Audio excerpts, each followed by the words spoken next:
What if I were to suggest that you play a key role in the awakening world? And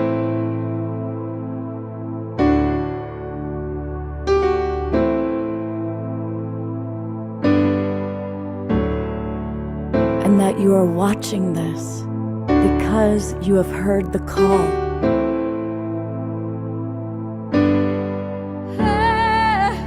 We can start right now by opening our hearts and minds.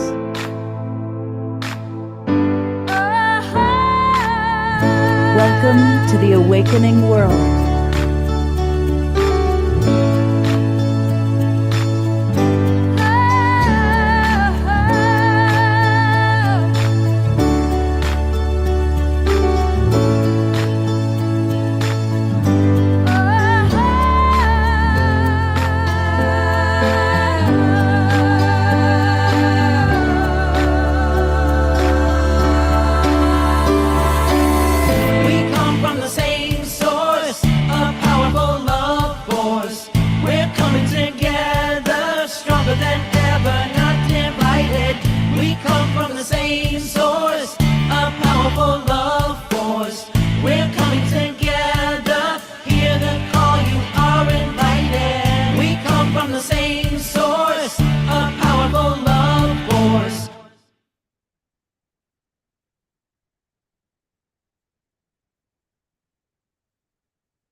Good evening, everybody, and welcome to the Awakening World. I'm Love Coach Scott Thomas, and I am so excited. This is one of my favorite events.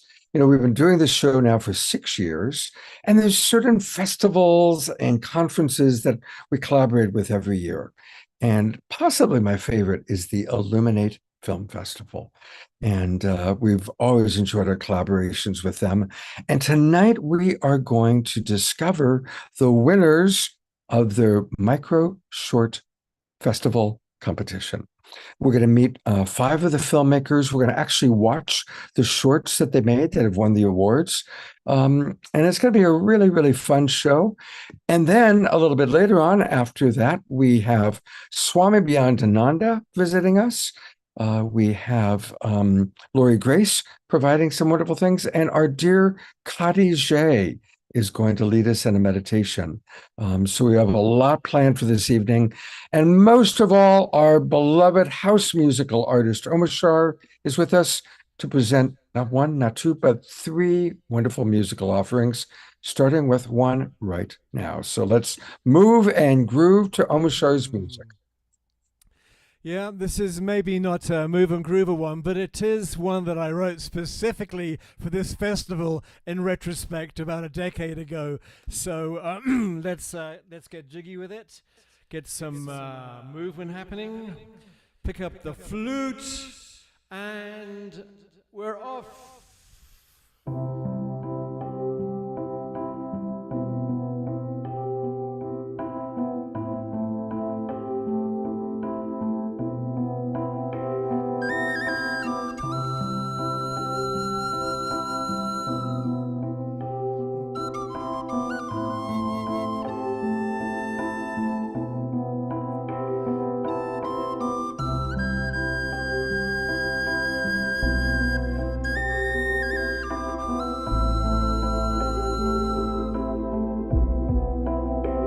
Illuminate yourself with the waves of love passing through. Think not anything. You're the one you're waiting for. We have now received all the blessings of all time. Come and celebrate what we've all become. Life is you, love is you. Be all that you are.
show the world you are true, and all the earth will rise and answer you.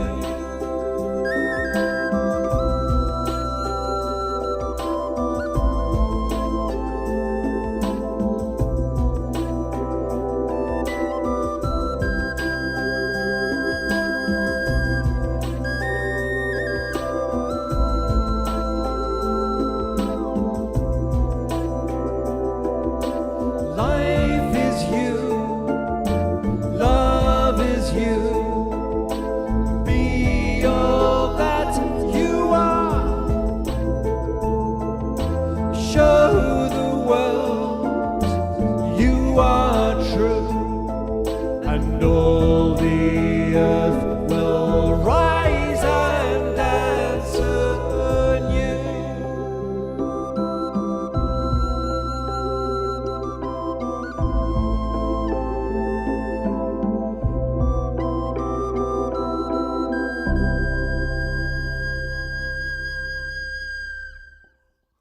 Mm, beautiful. I'm going to go to gallery view and let's Let's all all. send love and twinkles Omashar's way. Thank you so much. Such a beautiful song, Omashar. And you're right. That's perfect lead in for tonight's show. Thank you so much. Yeah, absolutely.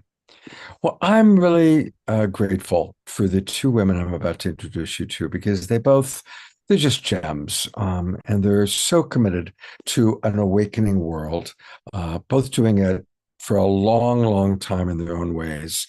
First off, Jeanette Wolpert, who she's had many different titles, but I'm just going to say she's been the creatrix, the executive director, the high priestess, and the hardest worker of the Illuminate Film Festival. And so it's great to have Danette back with us again. And then Olivia Hanson, who does such wonderful work. We're going to learn a little bit about her Spiritual Life television network and the incredible things that she's done and promoted and supported, including even working with the Dalai Lama. So these are two powerful women. And tell us, for people who are not familiar with your work, please share with us a little bit about what you both are doing and how we got here to this evening. Well, thanks, Scott, and thanks for inviting us to be on your show tonight. We're always enthused to be working with the Global Peace Tribe and honor everything that you do, Scott, as well, to bring people together and bring us into unity. So we're really at an exciting time at the Illuminate Film Festival, and it's partly because Olivia tapped me on the shoulder and said, I have an idea for you. And this was in advance of actually last year's Illuminate Film Festival, which was our, I think, 12th annual film festival, where we showcase and premiere what we think are the top conscious films of the year. And that's narrative films, it's documentary films, and it's short films. And when Olivia tapped me on the shoulder, she had an idea to do a short film contest around the theme of oneness of humanity. And that is, a topic and an initiative that is near and dear to her heart because she does quite a lot of work for the oneness of humanity. And I'm going to actually let you, Olivia, talk about your Oneness of Humanity initiative. Thank you, Danette. And it's a joy to be here with you all. And it's a joy to be here with you, Danette, sharing about the film contest. But I'll tell you something, I had looked out at the world like so many of you and was just so discouraged about how we were treating one another, the violence, the unkindness, and so forth. And it was like, well, what can we do about this? And I knew we were all connected. I just always had that felt sense. And I mean, we get this idea too from the idea of the golden rule, love thy neighbor as thyself and so forth. but we weren't doing a very good job living it, I think we can all say. So I wanted to do something to help promote this idea, advance the idea of oneness, and remind us of who we were. So initially, I started off with this idea of oneness. What does it mean? You know, it's kind of can be kind of a vague word. And I thought, well, we need role models to show us how what oneness is about, and people that are living this. And so I came up with the idea of the Oneness of Humanity award, and as a role model of oneness, and first selected the Dalai Lama. I thought, let's start high, let's start big, and presented him the first Oneness of Humanity Award. Went to Dharamsala, India, and he is somebody I've worked with before. He's amazing, and we know how he talks about kindness, oneness, compassion, and he says we're all the same, and this is what he really believes. He knows we're all one. So he was the first Oneness of Humanity award winner, and Scott had him on his show. We had a Oneness of Humanity award show that Scott did, and it was wonderful. It was delightful. So Scott showing some uh, uh, different videos that are featured on my Oneness of Humanity or my Spiritual Life TV channel, where the motto is the oneness of humanity. So that was one of the things. Let's have an example of oneness, and through the Oneness of Humanity Award, and the Dalai Lama was the first one, and pretty outstanding. The second thing we were thinking about was, let's spread this idea. And how about a global, United Nations Global Oneness Day, where this day could be celebrated around the world?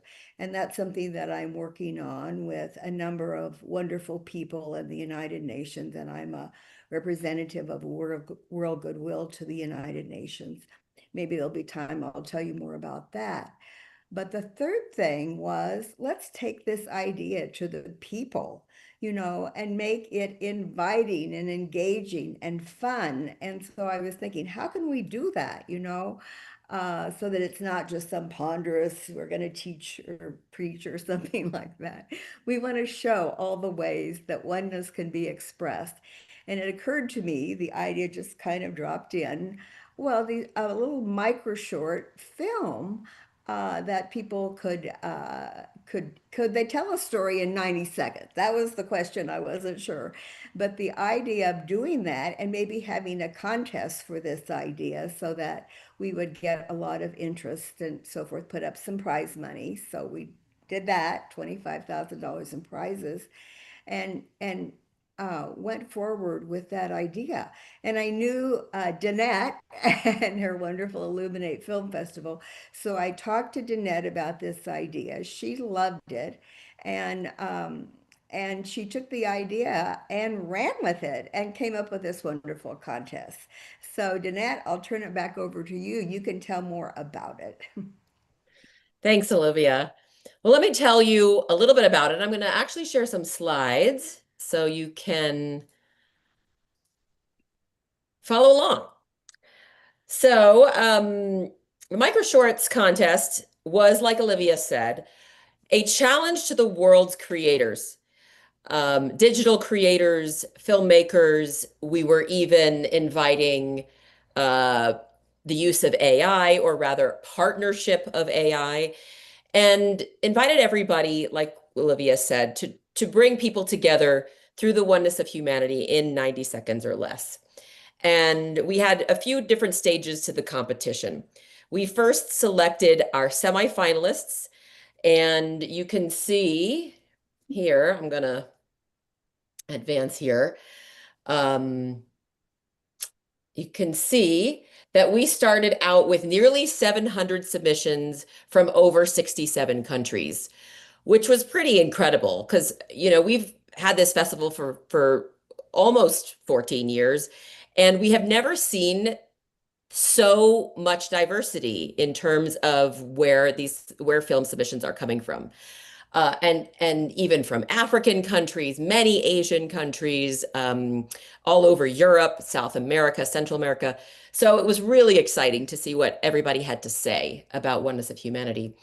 And we narrowed it down from the 700 down to 47 semifinalists. And I will take a minute to recognize those 47 semifinalists. But what then the 47 semifinalists were invited to do was engage in a big audience voting process. So for 2 weeks, we, showed these films to the world and they voted for their favorites. And over those 2 weeks, thanks to actually the filmmakers and them spreading oneness through their own networks, we collectively got 80,000 votes from all over the world, which was an accomplishment in so many ways because the filmmakers' work was supported and really got out there. And obviously, we were really spreading the message that we value so much.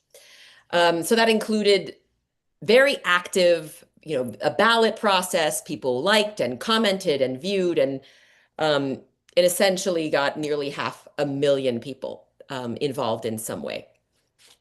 So here are the semifinalists, and I just wanted to see, are there semifinalists in the room tonight? I would love to see your names in the chat. Just say, I'm here, and then just let us know which film you're representing. I'd like to give all of our semifinalists a huge round of applause. If we Jeanette, could do you know that. what I'd suggest is if you are a semifinalist and you're in the room with us, raise your your hand. If you take a look on your computer screen, you all have the ability to raise your hand like that. And when you raise your hand like that, then you go right to the front, and that way I'll be able to notice you and bring you on board. Can we do it that way, Danette? Yeah, of course. All right, so I'm going to bring on, now, of course, some of these are people we're going to meet a little bit later, but here are our filmmakers that are in the room with us tonight. There we go. I see Sequoia's here. I saw Jorit here. Sequoia, you need to turn your camera on so that I can bring you up. So we need your camera to be on.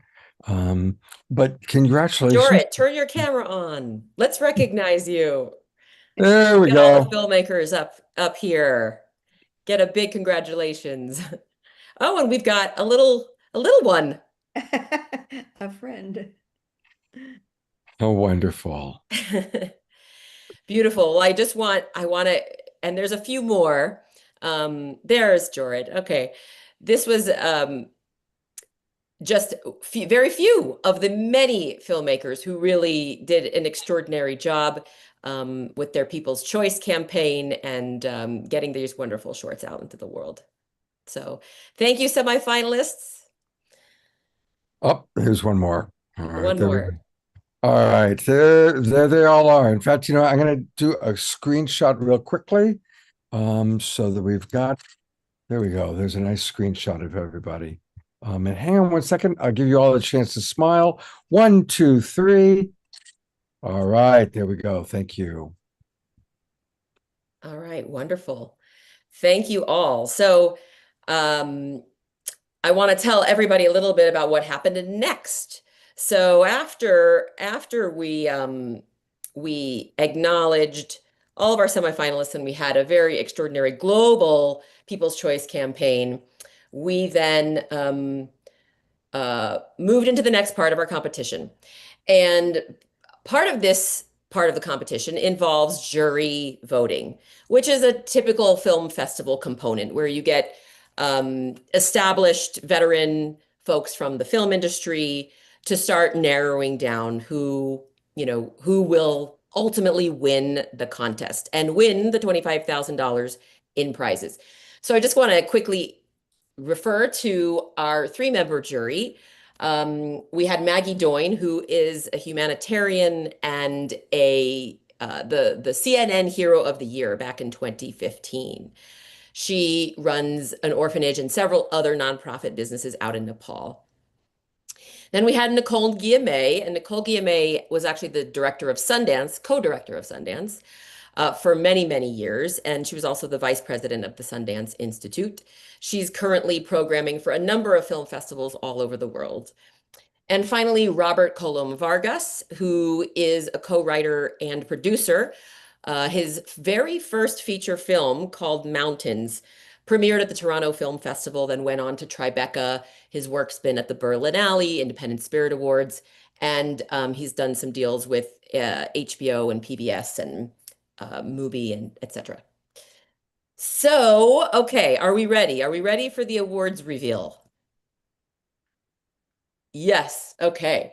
All right, so I want to announce now that from our 47 finalists, 15 finalists and one People's Choice Award are to be revealed now. So drum roll, please. All right, our first finalist, 1-800-LOVE-YOU by Daniel Maggio and Lauren Lingenfelter. At the Foothills of Life, directed by Adam Schomer. The Cookie Man, directed by Jorrit van der Kooi. Deep Yearning, directed by Dustin Jones. Dream Feed, directed by Graham Walzer. Kindred Spirits, directed by Ella Faye Donnelly. One Beat, directed by Mingdi Lee. Recharged, directed by Andy Duong.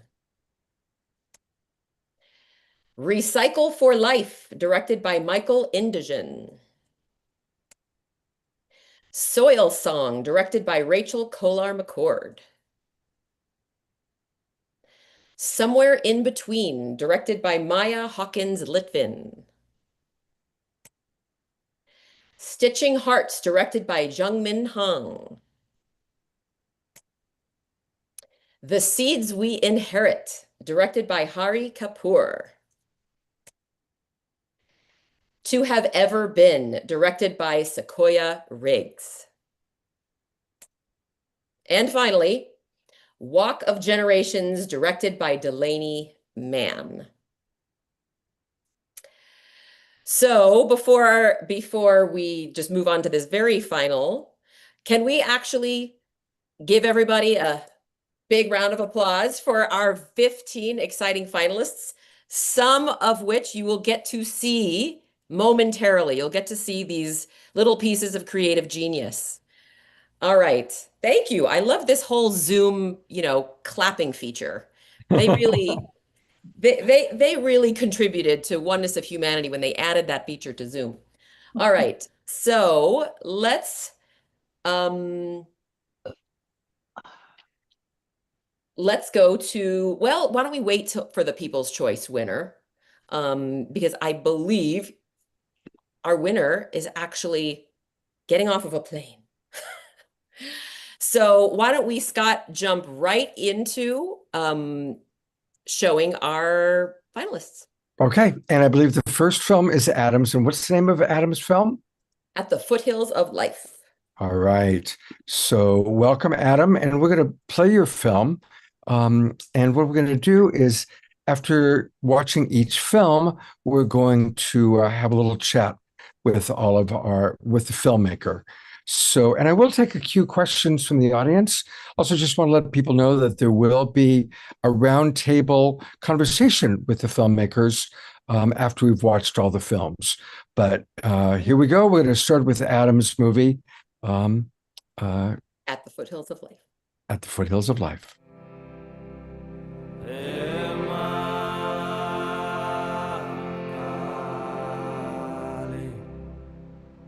One of the great gifts to those who transition is to really live well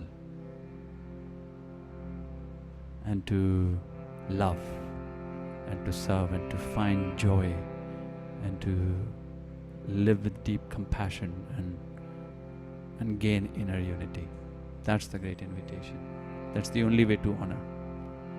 Death is to live more intensely and more freely and not postpone joy, not postpone generosity, not postpone love. I always say, if you wanna hate on someone, do it tomorrow.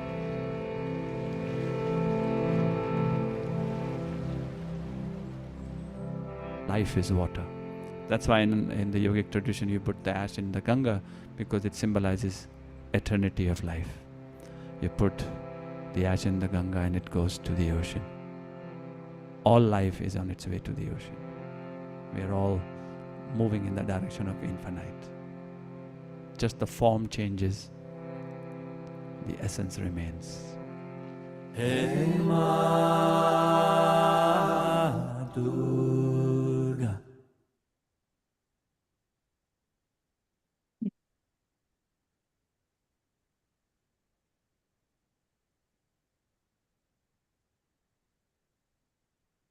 Wow, congratulations.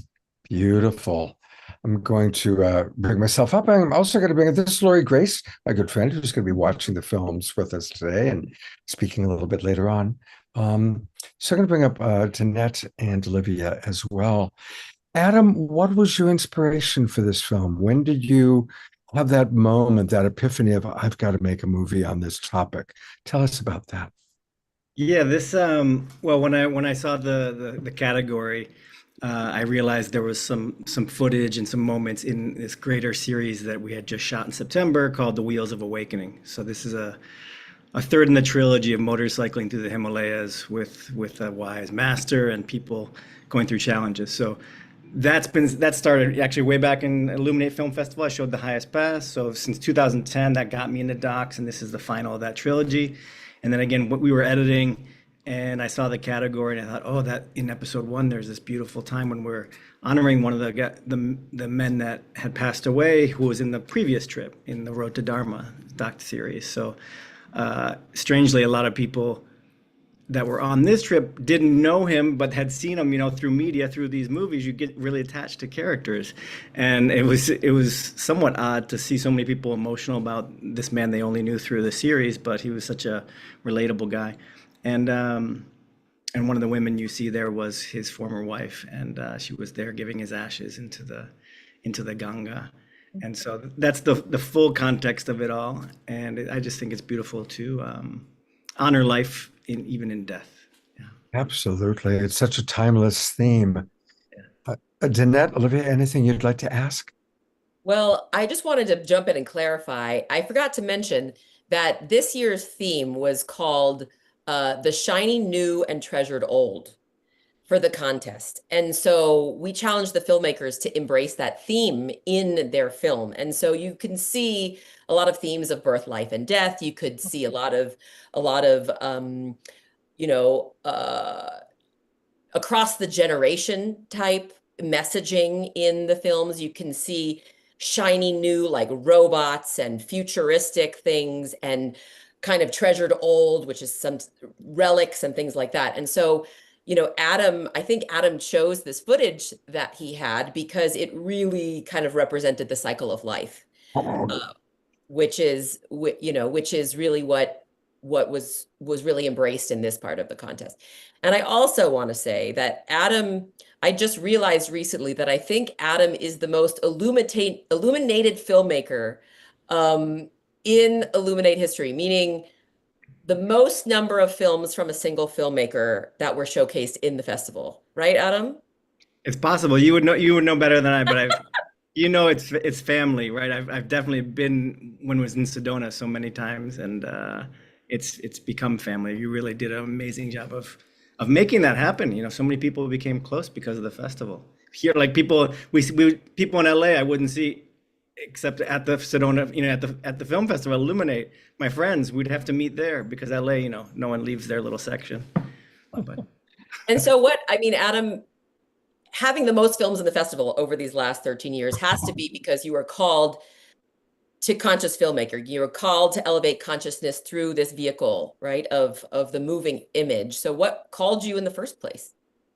Yeah, thankfully I started making docs after after I was 30 years old, 30 something years old. So I had already established what was really important to me in my life in terms of seeking truth and knowing truth. So when docs came in, there was no way I was going to go just do some, crappy reality TV thing. I'm always going to give it my best, and I want to say something with it, and I want to say something that's important to me, and also learn. So no matter what film we're doing, social issue, motorcycling, I'm looking for what do I want to say? What do I want to talk about? What do I think is important for the human spirit to empower people? Because, come on, like if we're gonna use our voice and use our media, why not use it to inspire each other, not just entertain? I think I just read something about on social media about, who was it? Was it Socrates or Plato that was saying like, he doesn't even think media and story should ever be paid. He's like, then you're already compromising. You're already pandering to the audience rather than just going for the highest and finest of the truth through the story. And whether or not you know it or not, you're going to start pandering to the audience because you're getting paid. And I thought it was just really sweet and special, like a nice kick in the butt to keep doing great stuff. I love that we showed your film first because your film was truly illuminating. So, what a perfect illuminating film to be our first film that we show. And I think we need to move on, though, to our next film. And what's the next film and filmmaker, Danette? All right, next we have One Beat by Ming-Di Lee. Oh, you know what? I must confess, I voted for this one. This was one of the ones that I gave high marks to. I thought it was very unique. So I'm going to bring up the film, and we're going to bring up Ming-Di Lee. And we're looking for. Where are you? There we go. Hi. Gotcha. Okay. And here's the film.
I love that film. That's just, I got chills. Absolutely got chills. Thank you.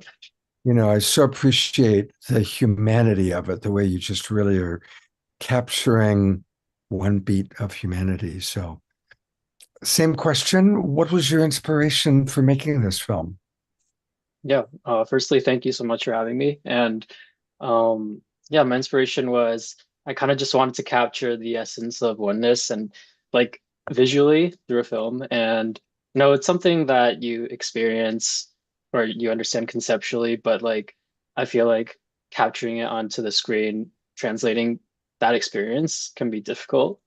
But I tried to find a way to do that through this. So I was like just experimenting with and visualizing how I could do that through sound. And I think that like tying it visually and also through the audio of like just a single beat, something that's universally shared, it was something that I tried to bring into the film, and also how like kind of the monk at the end, just having that as, a beat of like silence and kind of having him there as kind of like a gateway to consciousness, and how he was able to hold all those perspectives um, was part of, I guess, what I was thinking about portraying. So like all those elements together was what I was kind of trying to get at through expressing oneness through my film. You succeeded wildly. I'm going to read some of the comments coming in from our audience. And audience members, please put comments in the chat box and I'll read them. Charlotte LeFranc writes, stunning, exclamation point. The pacing and editing is exceptional. So, so good. That shared heartbeat of humanity and Mother Gaia. Adora writes, wonderful. Reverend Jeffrey Colbrook writes, yes, I would vote for that one also. Wow. Carol Craig writes, well done. And a little bit earlier, Dorina Joy, coming all the way to Ecuador, by the way, writes, these great short movies. I've just watched the entire 44 films in the playlist. So thank you, Dorina Joy, for being one of the people really participating. Danette, Olivia, anything you'd like to ask Ming Di Lee? Well, first of all, I wanted to ask you, Ming Di Lee, since it's dark there, where are you? Yeah, I'm in Toronto right now. So Okay. yeah, it's like almost 10 p.m., but still really great to be here. Really rainy today, but still always a good time. Yeah. Well, I just want to say that you know, there's a real kind of special feeling when you're watching a film that has no dialogue. It has no words, and that you can communicate something so profound without any words. And so I just felt that the use of imagery and sound, really did oftentimes what words can do, but even better. So how did you choose to not actually include any dialogue? Good question. I wanted to just have like the beat of the drums kind of like do the communicating and the talking instead of dialogue. I think that was what, yeah. I don't think it was like an intentional decision of like I can't have any dialogue, but I think I just wanted to have, the drumming be that sort of communication of that shared thread of oneness, mostly through audio and visually. And you Yeah. included so many different cultures and cultural experiences. And Mhm. so where did you get the vision, right, and which cultures you decided to highlight in the film? Yeah, so I just wanted to try to highlight as diverse as possible, like whether you're like homeless on the streets from anywhere, or like from Africa or Asia or North America, that everyone is connected, everyone is one, and we're not like separate. And I wanted to kind of like, yeah, and at the end of like that montage, at the end, I just wanted to capture even more, perspectives of that oneness. Tried to get that theme as, as much as I could. This is the third time I've watched the film. And one of the things that stands out for me is that each particular form of drumming is equally wonderful. And when we get to the homeless guy, there's nothing, often we associate homeless as kind of sad and pathetic and less than. But his drumming was just as wonderful as the marching band or the orchestra.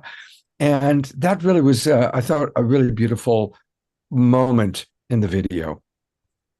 Thank I you. Thank you very agree. much. I agree. And what I love was the universal approaches to drumming and all the cultures and faces and kinds that you showed of this. So it really did express that oneness idea so beautifully. Thank you. Um, We've got some more comments that have come in.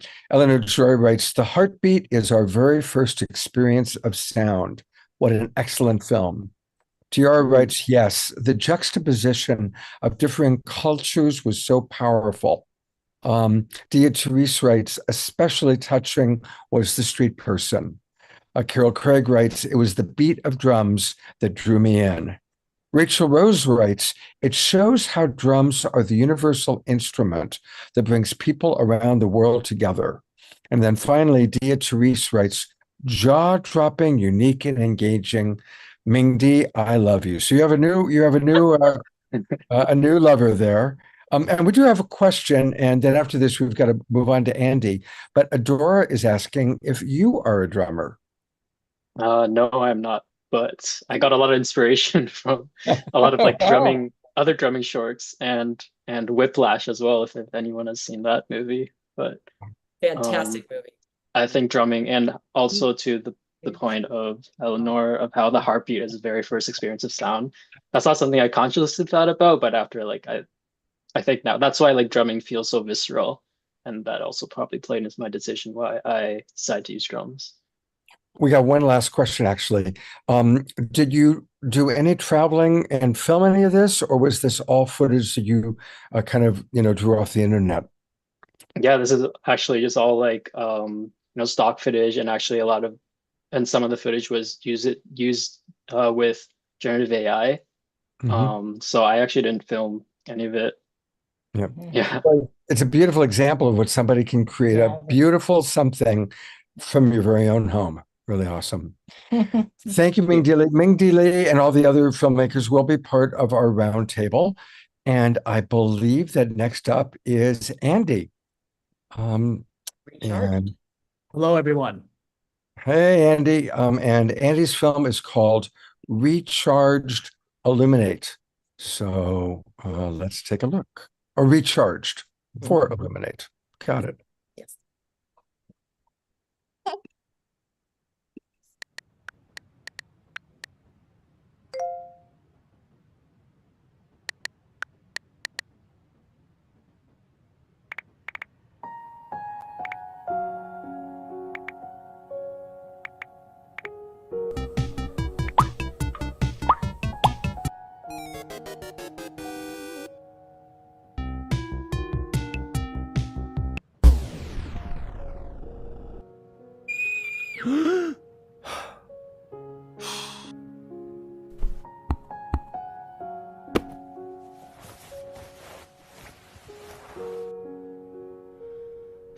Maybe I'm not light.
Oh, now that's a tearjerker. And there's your daughter. I'm gonna actually pin you so we can see everybody. There, we're gonna go big on you. All we see is her eyes and her little nose. There we go. Well, congratulations, Andy. What's your daughter's name? Her name is Margot. Say hi, Margot. Say hi. The whole world's watching you, Margot. Hi, Margot. I love it. Oh, wow. Well, of course, same question. What was of course, we see that it was dedicated to your father and daughter. Did you actually see a scene like that where you saw your father reading to her and that inspired you?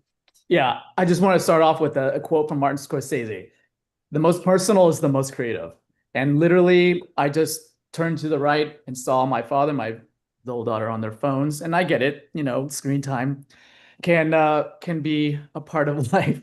And then I realized that when the battery died, I thought how that represents our electronics losing battery, but how about the aspect of life and life, and how can something be recharged as easy? And maybe, and when I came, I was, let's just say that I wasn't planning on having a child, and when she popped out, my dad just had this whole new life to him when she came to the world. And so I played that with electronics and batteries and came up with this concept premise.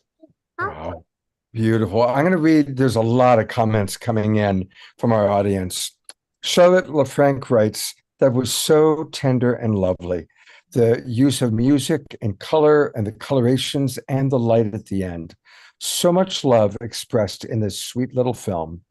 Adora writes, I got teary. I loved it. Joanne Brem writes, a beautiful film. Susan Bloomquist writes, some of us can relate to that one. Zeke writes, thank you for acknowledging the use of AI. I think that was actually back for the earlier film. So just beautiful. And let me bring Danette and Olivia back on. See if they have anything they'd like to ask or share. So I thought that was so clever because you were really focusing on the idea of energy, and not just energy in a battery or that keeps a device going, but honestly the universal energy, right? That gives us vitality. And so was that, I mean, it seems from your last comment that was intentional. Yes, very intentional. And I mean, the way I saw my dad light up every time I drop her off at their house, just really showed how much that connection matters more than anything to give life, to go from red to green.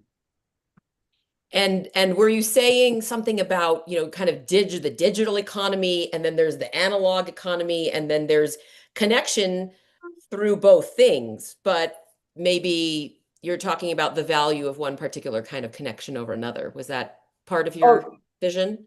Yeah, I don't know what's this zooming stuff. It's trying to be. Look at those devices taking over. But that said, yeah, this was, I hand drew this at first, and I used AI. I wanted to see if AI could. I'm an artist by trade, and so I wanted to see how I could use the art to animate it in the way it did. And after about, I want to say 70 hours on that 1 minute, I figured it out and trained myself. And so I guess there's that meaning behind traditional and meeting the two of digital, and also with the idea that kids are not only the ones on their electronics, also older folks. Very true. Yeah, I thought you did a great job with the theme, the old, shiny, new, and treasured old, not only with the technology part, but then the age of the grandfather and daughter. It was just very, very charming and engaging. Great job. Well, thank you, Andy, and we'll bring you back up when we have our roundtable discussion. That's good. All right, next, I believe, is Moira and Rachel and their film. So I'm going to bring them up for a moment. And here's their film. Soil Song. Which is called Soil Song. Here we go.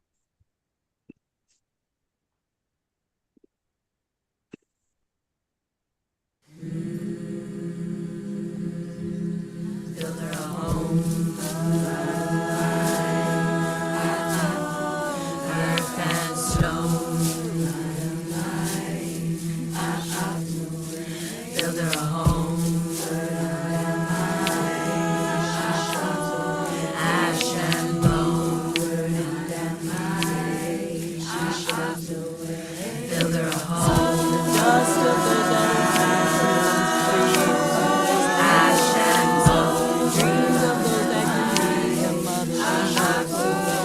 Build her a home, hearts of those that can be hands of those that can sow the seeds of tomorrow with help. Build her a home, the dust of those that have passed, the ones who created in ways that earth and stone. The dreams of those that can meet the mothers and daughters who know what we know. Summon the hearts of those that can weave us all back together in joy and passion. Summon the hands of those that can sow the seeds of tomorrow and help them to grow. Build her a home. Build her a home. Build her a home. Build her a home.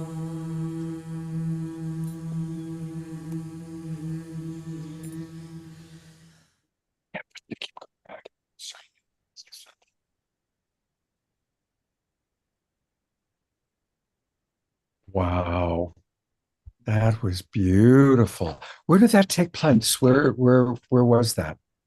In Ojai, California, so Southern California, where we both reside, and the choir that we belong to. We've been working together for about 4 years now, 18 of us. And then another for Soil Song, we invited a number of different women in the community to participate. So there were probably about, I don't know, 20 or 30 of us or something, around 30 of us. Yeah. Oh, and the harmony is so beautiful. I'm going to read some of the comments. They're flying in. Ming-Di Lee writes, amazing film, Rachel and Moira. I have to drop off, but thank you so much for having me. So I guess we're not going to see any more of Ming-Di Lee, but he's congratulating you on your film. Eleanor Joy writes, melting my heart. Charlotte writes, I loved this film. Soil to soil, essence of life, so powerful. Reverend Jeffrey writes, as an avid gardener, it went deep into my soul, my soil soul. Adam writes, amazing. DR writes, love the handbeat on the earth. Omashar just wrote, deeply moving, divine feminine power in motion. And Charlotte says, I agree. When I put my hands in dirt, I feel the bliss. So you're touching hearts in our Zoom room tonight. Beautiful. Same question. Tell us a little bit about kind of your inspiration for making this film. Yeah, I think, touching upon the theme of oneness and its relationship to sound, I think sometimes in our pursuit of oneness, we can conflate or we can collapse what is very inherent to the human experience, which is differentiation. And what harmony shows us is that there can be a collective coherence while also holding differentiation. And I think this is what we were exploring through music, that peace is not really actually uniform, or certainly not observably. And that's also not what nature teaches us. There are so many different ways of growing and becoming. And when we're more symbiotic, which in the human voice is harmony, this is where we actually see more peace and equanimity. So really playing with, and also these women who belong to the choir have such different epistemologies, worldviews, belief systems. And the point is not to change that. It's actually to find a point where a place where all of them can coexist. So we were really playing with the harmonic teachings of oneness while holding differentiation. Beautiful. Yeah, Rachel in our audience writes, that was so beautiful. I love the fact that there were women of all ages, and as you're now pointing out, of many different beliefs. Definitely. Yeah. Moira, we haven't heard from you yet. What was the most inspiring part of making this film for you? I think that the actual act of that performance, we shot it all in one day, and leading up to it, we wrote that song together. And I think the actual act of creating that together, and maybe less so of actually making the film, all of the buildup that led to it, all of gathering these women from our community, and it was just a really special experience. Have you all gathered and watched it together now? Yeah, well, we are on a group chat, so we're in constant communication, and everyone is very congratulatory and excited. And it's a small town, so we see each other all the time. And yeah, it's been a beautiful experience. We've watched it together with the choir, but not with all of the women that joined us. Right, beautiful. So who actually, or can you tell us about the process of developing the lyrics for that song?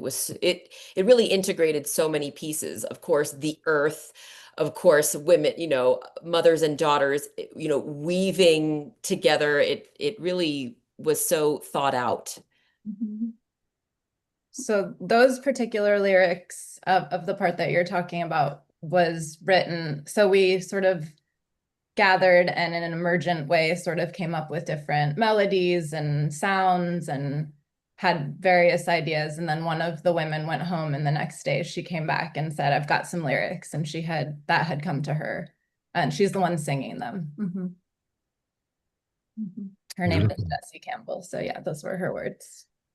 Mm-hmm. I have several friends in Ojai, so I'll privately message and ask if you know them. You must, because it is a small town. Did I hear that the Ojai Playhouse wants to feature the film? No. Oh, I'm not sure. Maybe. I heard that. I think you heard about a different Ojai film. Trisha Fortina is writing, where can we view the entire film? I live in Ventura, 20 minutes away from Ojai. We have a Vimeo link that we can share maybe somewhere for the longer 7-minute film. Yeah, please put it into the chat box. And Beatrice just wrote, Rachel and Moira, there is a primal experience in your film that I enjoyed. Namaste. So, Olivia, anything you'd like to ask or add? Beautiful music, beautiful harmony, variety of ages coming together and voices. Beautiful. All right, ladies, we'll bring you back up in a few minutes. And I did notice that Justin has arrived. Okay, well, let me just, I have to announce the winner. Okay. So Okay, I'm turning over to you to do the thing. It's okay. We love doing things in any order. Okay, so here we go. All right, so we announced our 15 finalists, and now it's time to announce the People's Choice Award, which again is all about winning, or rather the engagements of during the award, the voting process, and allowing people all over the world to vote. So among our 80,000 votes, this one film got basically 20 of the 80,000 votes. So I just want people to take that in for a moment. There were 80,000 votes from people watching.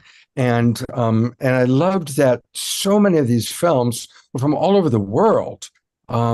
So truly a global, and as a Global Peace Tribe person, I just want to acknowledge how wonderful that is.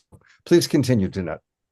All right, well, I'm actually going to hand it over to Olivia to announce the winner of the People's Choice and $2,500 in cash.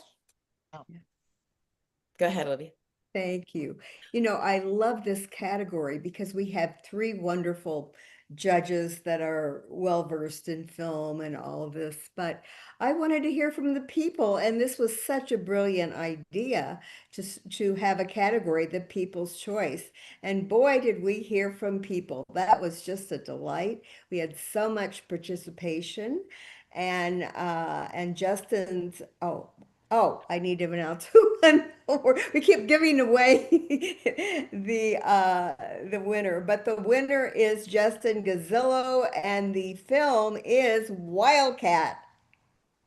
Yay! And Justin, you made it. Thank you so much. Boy, that was a great effort getting off of a plane and getting into. Yeah, sorry about that. I had to do a 6-hour plane flight. Came right onto the Zoom, so. Well, welcome to the Awakening World. Congratulations, Justin. And we're going to play your film, and then we've got to, would love to chat with you for a moment. So here it is. We're going to actually watch the film, the People's Choice Award winner, Wildcat.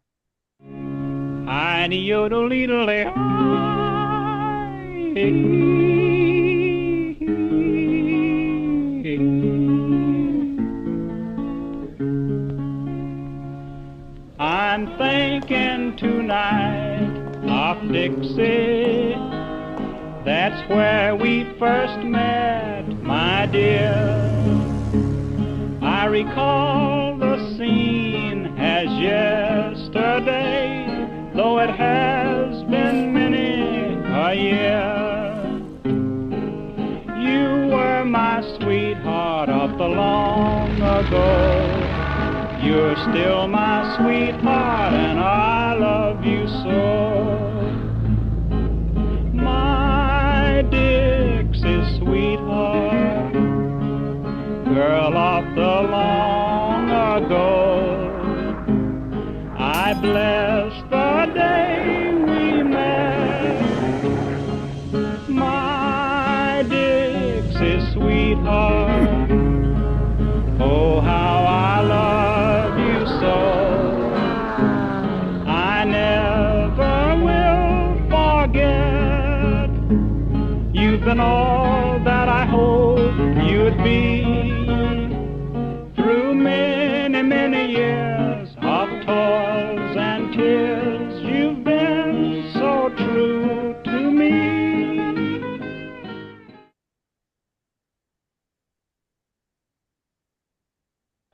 Wow, beautiful. Well, of course, I've got to ask, who is Richard Vandergraft, who it was dedicated to? Yeah, Richard Vandegrift is my grandfather. Yeah, I dedicated this film to my wonderful grandfather. And tell us, what was he a pilot in the war? What's his story? So it was more of a concept rather than him being a pilot. So for a little background, my grandfather has been in a wheelchair for the past few years. He hasn't really been able to walk, and so many times my grandfather has told me, oh, sorry, it's raining here. So many times my grandfather has told me, I wish I could just get out of this chair. I wish I could walk to the other side of the room. I wish I could go for a walk with my grandchildren and take them out to dinner, lunch. And that really stuck with me because I moved away from New Jersey. I moved out to California, but in the back of my mind, those words just kept ringing in my ears. And I knew I had to make a film about it. It was so resonant with me that I wanted to make a film about an older gentleman reclaiming his youth and finding a respect with the other pilots who are, they may have more modern planes and they may have more advanced technology, but they all have the same love of flying. So there's a oneness in that shared love. So Oh, well, I'm going to read some of the comments from the audience, and then we'll have a couple questions for you. yeah. Charlotte writes, "What an absolute charmer of a film! Congratulations." Thank you. Susan Blomquist writes, "World War II Corsair, finest plane ever made." So there we've got someone who knows her planes. Susan writes, "Wildcat was the name of a band I was in many, many years ago." So that brought back a memory. And Rachel and Moira have put the Vimeo link in for the lengthier soil song. So thank you for that. That's great to have that. And tell us a little bit about the choice of the song, because that the song is such an incredibly important part of this movie. Yeah. So we were making this film for our sophomore thesis. I was 19 when I made it. I was a wee little baby. And I was just trying to find songs that captured that bittersweet, I have this love, and even though, you know, time has passed and time has progressed, and even though I look different, I still have that love on the inside. You know, I may be wrinkled and I may be gray, but I still have it. And so the song was dedicated to that same love that I have. And I knew from the opening strumming of the chords that I was like, I have to use this. It's really, really amazing. Rachel in the audience writes, "That was so touching. I enjoyed everything about Wildcat. Your grandfather must be very proud of you." And what was it like for him to watch the film with you? Yeah, it was kind of surreal. I remember I sat down and I showed him, and I sat next to his chair because he has like these two chairs that are right next to each other. And I sat down right next to him and I gave him the phone, and he kind of started to tear up after he was watching it because he had kind of seen the mental anguish that I was going through making this film. Animation, for anybody out there, it takes a really long time. It took me about 7 months to animate just that minute and a half. Every single frame, every second, every shot, every drawing was just dedicated to him. And even in the moments that I felt, can I finish this? Am I going to have enough time? Am I even good enough? I just had the mental image in my head of my grandfather kind of pushing me forward and telling me to keep going, So yeah, it was really, really an amazing moment to show it to him. I love Dara's comment. Love the yodeling. Yeah. That's a great comment. I just want to give you a chance, Justin, to talk a little bit about your People's Choice campaign. It was really exciting, of course, on your part and on our part too, at the festival team watching from behind the scenes, looking at who was engaged by the film, who left the comments. They were talking about the kind of plane, they were talking about their military days, people were talking about it was a very, very diverse group of people that engaged with your film. Can you talk about that, Justin? Yeah. So number one, it was really cool to see the outreach of everybody in the comments. All the aviation aficionados. I really did not. I knew that my film had a lot of plane elements in it, but I never would have thought that it would have reached those people of the internet in that little corner. And it was really cool because I there were people of all ages, people my age going up to people that were well into their 80s. Even, people were saying that they were flying these planes, and these planes haven't been used since World War II, which means these people are in, 90 years plus, which is really, really cool that this stupid 20-year-old kid made this film and it's reaching them. Yeah, Talk about oneness. Yeah. talk about oneness, right? Yeah, exactly. And in many ways, we are all the old man flying the plane, and we are also the modern day pilots that are, have respect for them, which is really cool. Yeah, and then outside of the algorithm pushing towards people who love planes, I did a lot of outreach on my social medias. I did a lot of pushing with friends, family, just sending the link out as much as possible, really just trying to push it out there. And yeah, I pushed it on Instagram, Facebook, LinkedIn, which was kind of funny to push it on there. But yeah, I had so much fun. I was treating it like a real competition. I was getting really day 3 of posting Wildcat for the Illuminate Film Festival. It was really fun to do, and I was really trying to bring an energy to it. So, And yeah. you had a following earlier from a whole different line of work. Yes. Yeah. So I'm a professional dancer, an actor. I've been doing that for years, and I had grown a following as a result of that. I have 300,000 followers on TikTok and stuff like that. Just from dancing, just from my stupid, silly little dances I did in my bedroom during COVID. Yeah. Um, um, oh, thank you for that wonderful comment, Rachel. That meant a lot to me. I'm reading that real quick. But yeah, and so I just pushed it everywhere, and I had a few of my friends post it, and I had a whole outreach kind of program just going into it just by myself, just on my phone. Every day, 10 a.m. post about the Illuminate Film Festival. Well, that's dedication, Justin. And, the objective of our People's Choice, campaign was really to just get high frequency content out to as many people as we possibly could collectively, right? The filmmakers, the staff, Olivia, myself, our partners. And this was just especially significant because it reached such a diverse audience and really pulled in people that I think we have never really, pulled in before and exposed to conscious cinema. So great job, Justin. Fantastic. Thank you, guys. Thank you. Congratulations. Justin, what are you going to spend your $25,000 on? Oh no, he didn't win 25. He won. Oh, I wish I won $25,000. Oh, I apologize. I Would thought love that's to what I pay off heard. my student loan debt. He won 2,500. 2,500. You What did I added an get? extra O. I don't know if you're making your zero. I added an extra. Oh, well, there we Well, go. here, let me explain this for a minute because these are the cash prizes that are still to be given, right? So, our first award, which is the People's Choice voting, this was a voting-based competition. Justin has won $2,500. He's going to be able to pick up that check in September in Sedona on the stage when we have an official awards ceremony, and we'll be showing the films in person.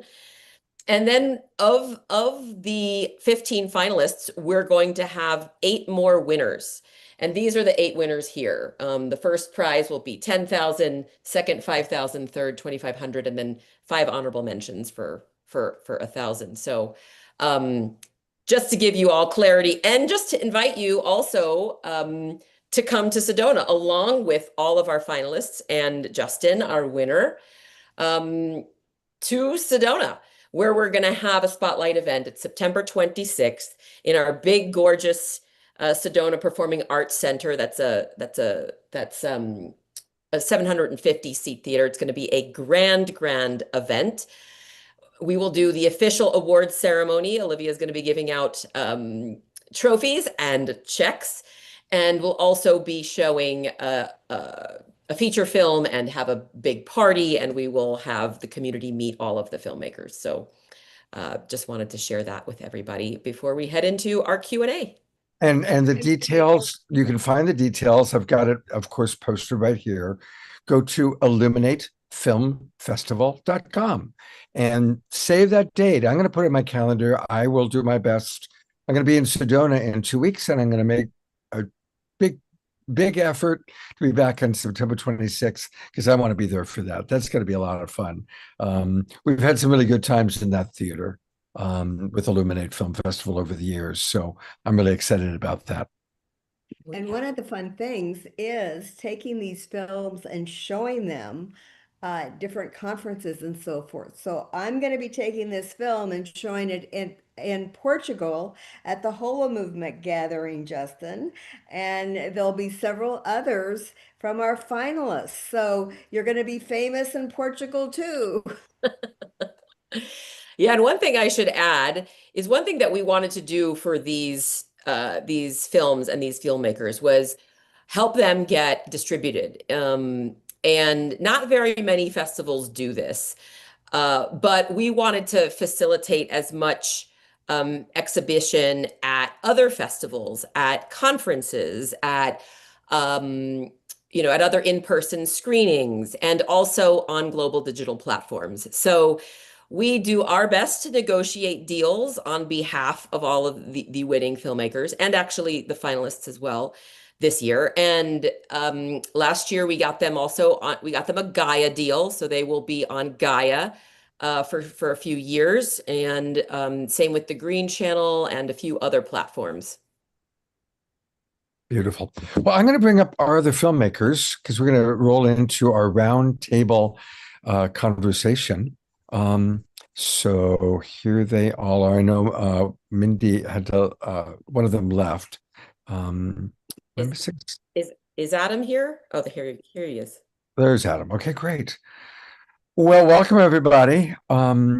It's kind of fun to meet talent when they're young.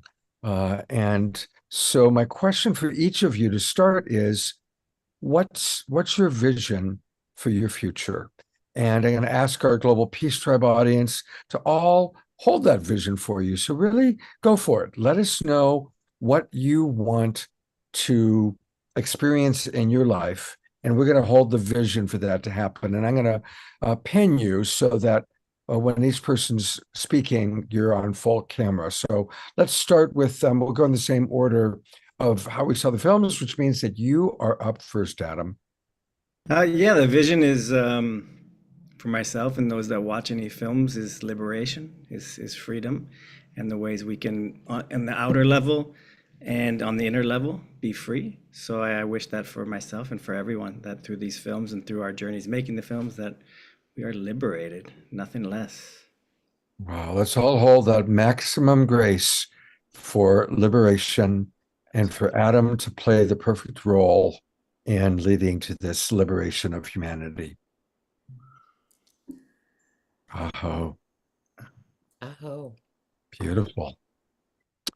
All right, I think Andy was next.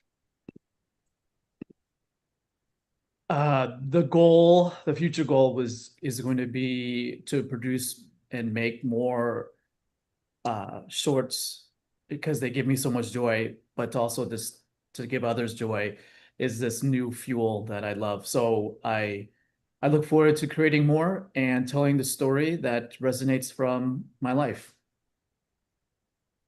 Likewise, let's just hold that vision for Andy. Maximum grace for Andy and his father and his daughter and your life itself. Maximum grace for you, Andy. Beautiful. And next are our Oh Hi Goddesses, Rachel and Moira.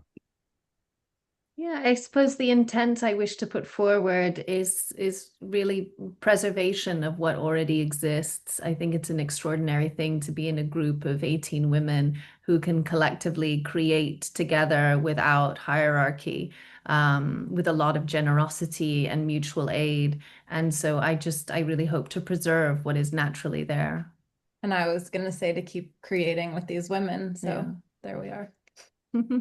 Okay. Same thing, maximum grace, holding the vision that this beautiful tribe of women of different ages, cultures, beliefs continues to just grow in their connection to each other, the gifts that they exchange with each other, and being a beautiful model for the rest of the world. Thank you. Oh, oh.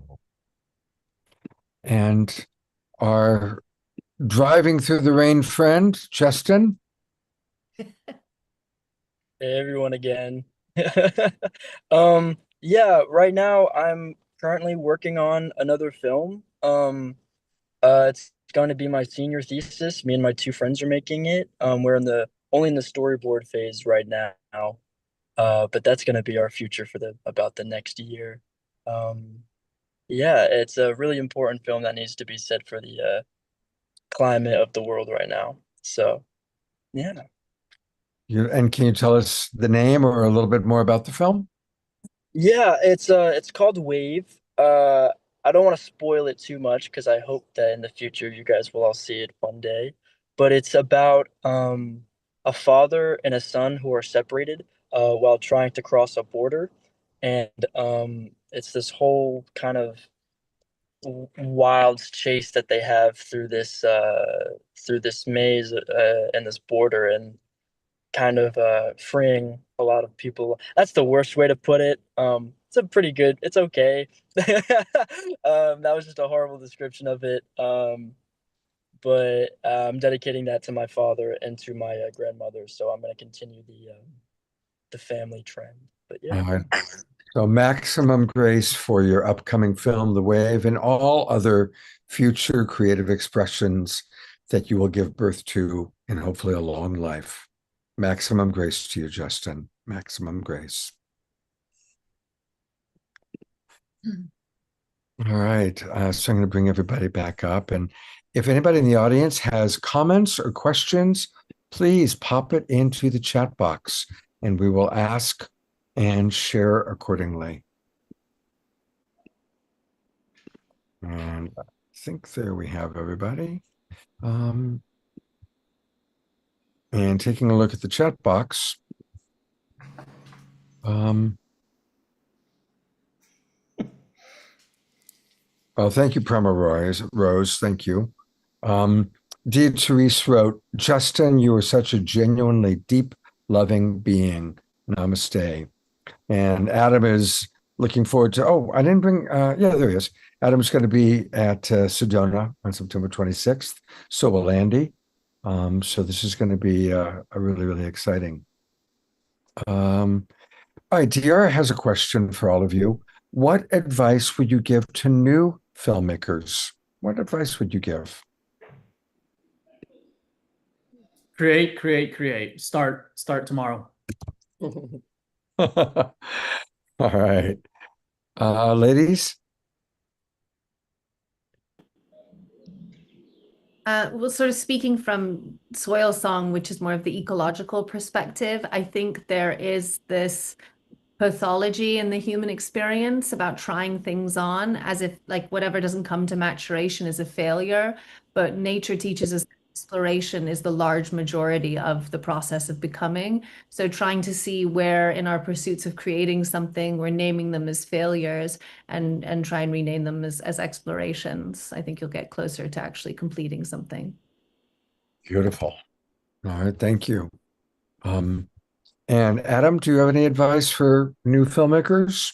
Yeah, make sure that it has whatever you're making has your voice to it, a message that you care about sharing. That'll push you through when it's hours of discipline, and hours of just hard work that, like Justin was saying, it's dedicating it to his grandfather or something you really want to say that'll inspire you. So make sure it's that, not just not for some other reason, something you want to say. Yeah. And Justin, what's your advice for a young filmmaker? Yeah, my answer kind of got stolen. Dang it. It's just have your voice in it. Make sure it's personal to you. Uh, I think that when a film is coming from your heart and your soul, it's really hard for it to fail, because it's so personal, and it's like who's gonna critique your personal experiences in life? So if you dedicate it to the people that you love, the things that you love, it's really hard for those things to go awry because you'll always kind of have a North Star to go home to. So Hmm.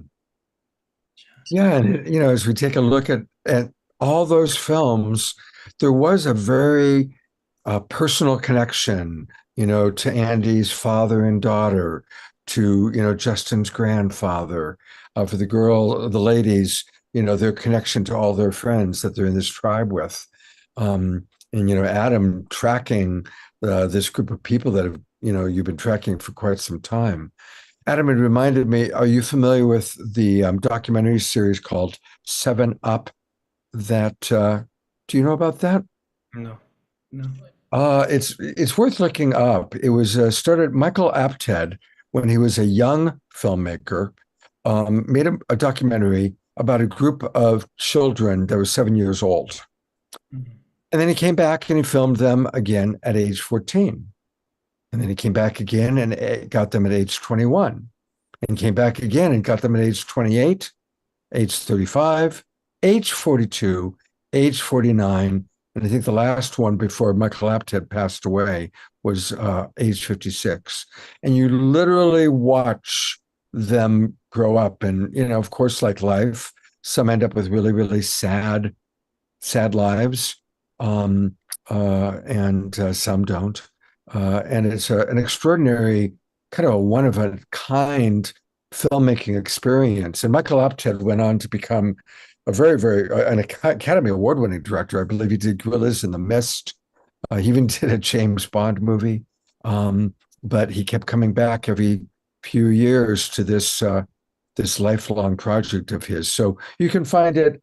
It's called 7 Up. And no doubt if you Google that, you'll be able to find it.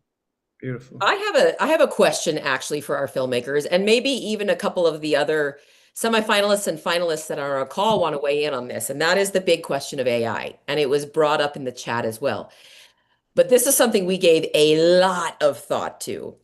Knowing that out there is a fear, right, that AI will replace artistry. But our view was different. And we also kind of consulted the International Documentary Association and several other film industry organizations about their take on AI. And we honored several films that, whose filmmakers partnered with AI to create their films. I think probably out of the 15, there's at least 5 or 6 that where we honored this partnership. And we wanted to make sure that there was human authorship involved, right? If somebody kind of said, hey, make me a 90-second film, and there was some technology that was able to do that, we're not quite there yet. But if that was the case, then we would not have selected those films. But I want to open this up to you all because I want you to explain to all of us, being the creators, especially those of you who did leverage some of these technologies, what that process is like. And I just want to acknowledge I've brought Michael and Jorrit up as well, since they're two of the filmmakers. And if we have any other filmmakers in the audience and you want to turn your camera on, just raise your hand like I just did so that we can find you. I see Jung Min, who's stitching hearts. I don't know if he's on though. His video's not on. But anyway, Michael, Andy, do you want to speak to that? Yeah. Go ahead. No, go for it. I froze up. Okay. For mine, I come from from drawing hands and drawing by hand. And when this technology came along, I said, I'm just gonna figure out if I can adapt to it. And I knew it was going to be the future, but nothing replaces the humanity behind the story. And basically it became a tool that aided me to express the humanity in the story. So I look at when Photoshop came to be and took over, and was that going to change how design stuff? And it did change but it was still became a tool to better further the message that we as artists we're trying to express. Michael, you want to chime in? I feel similarly. I'm a filmmaker, 30 years in the business, right? I've done commercials, features, a little bit of everything. I approached our film Recycle for Life using AI as a tool. I didn't, it was, and that's exactly what it was. We created the emotion from a story. A story still has to move you. We wrote this, Jessie, my producing partner and writer, she wrote a short story that she adapted into a script. We used that emotion. The hardest part was taking that script and turning it into 90 seconds. This was really a challenge. The Illuminate Micro Short Film Festival was really a challenge, how to tell the story in 90 seconds and move the audience. And we decided to use AI tools, but how do we use AI tools? That was the real challenge. And we did not use this simply, like to create something and press a button and that's it. No, this film took 3 months, probably 900 hours.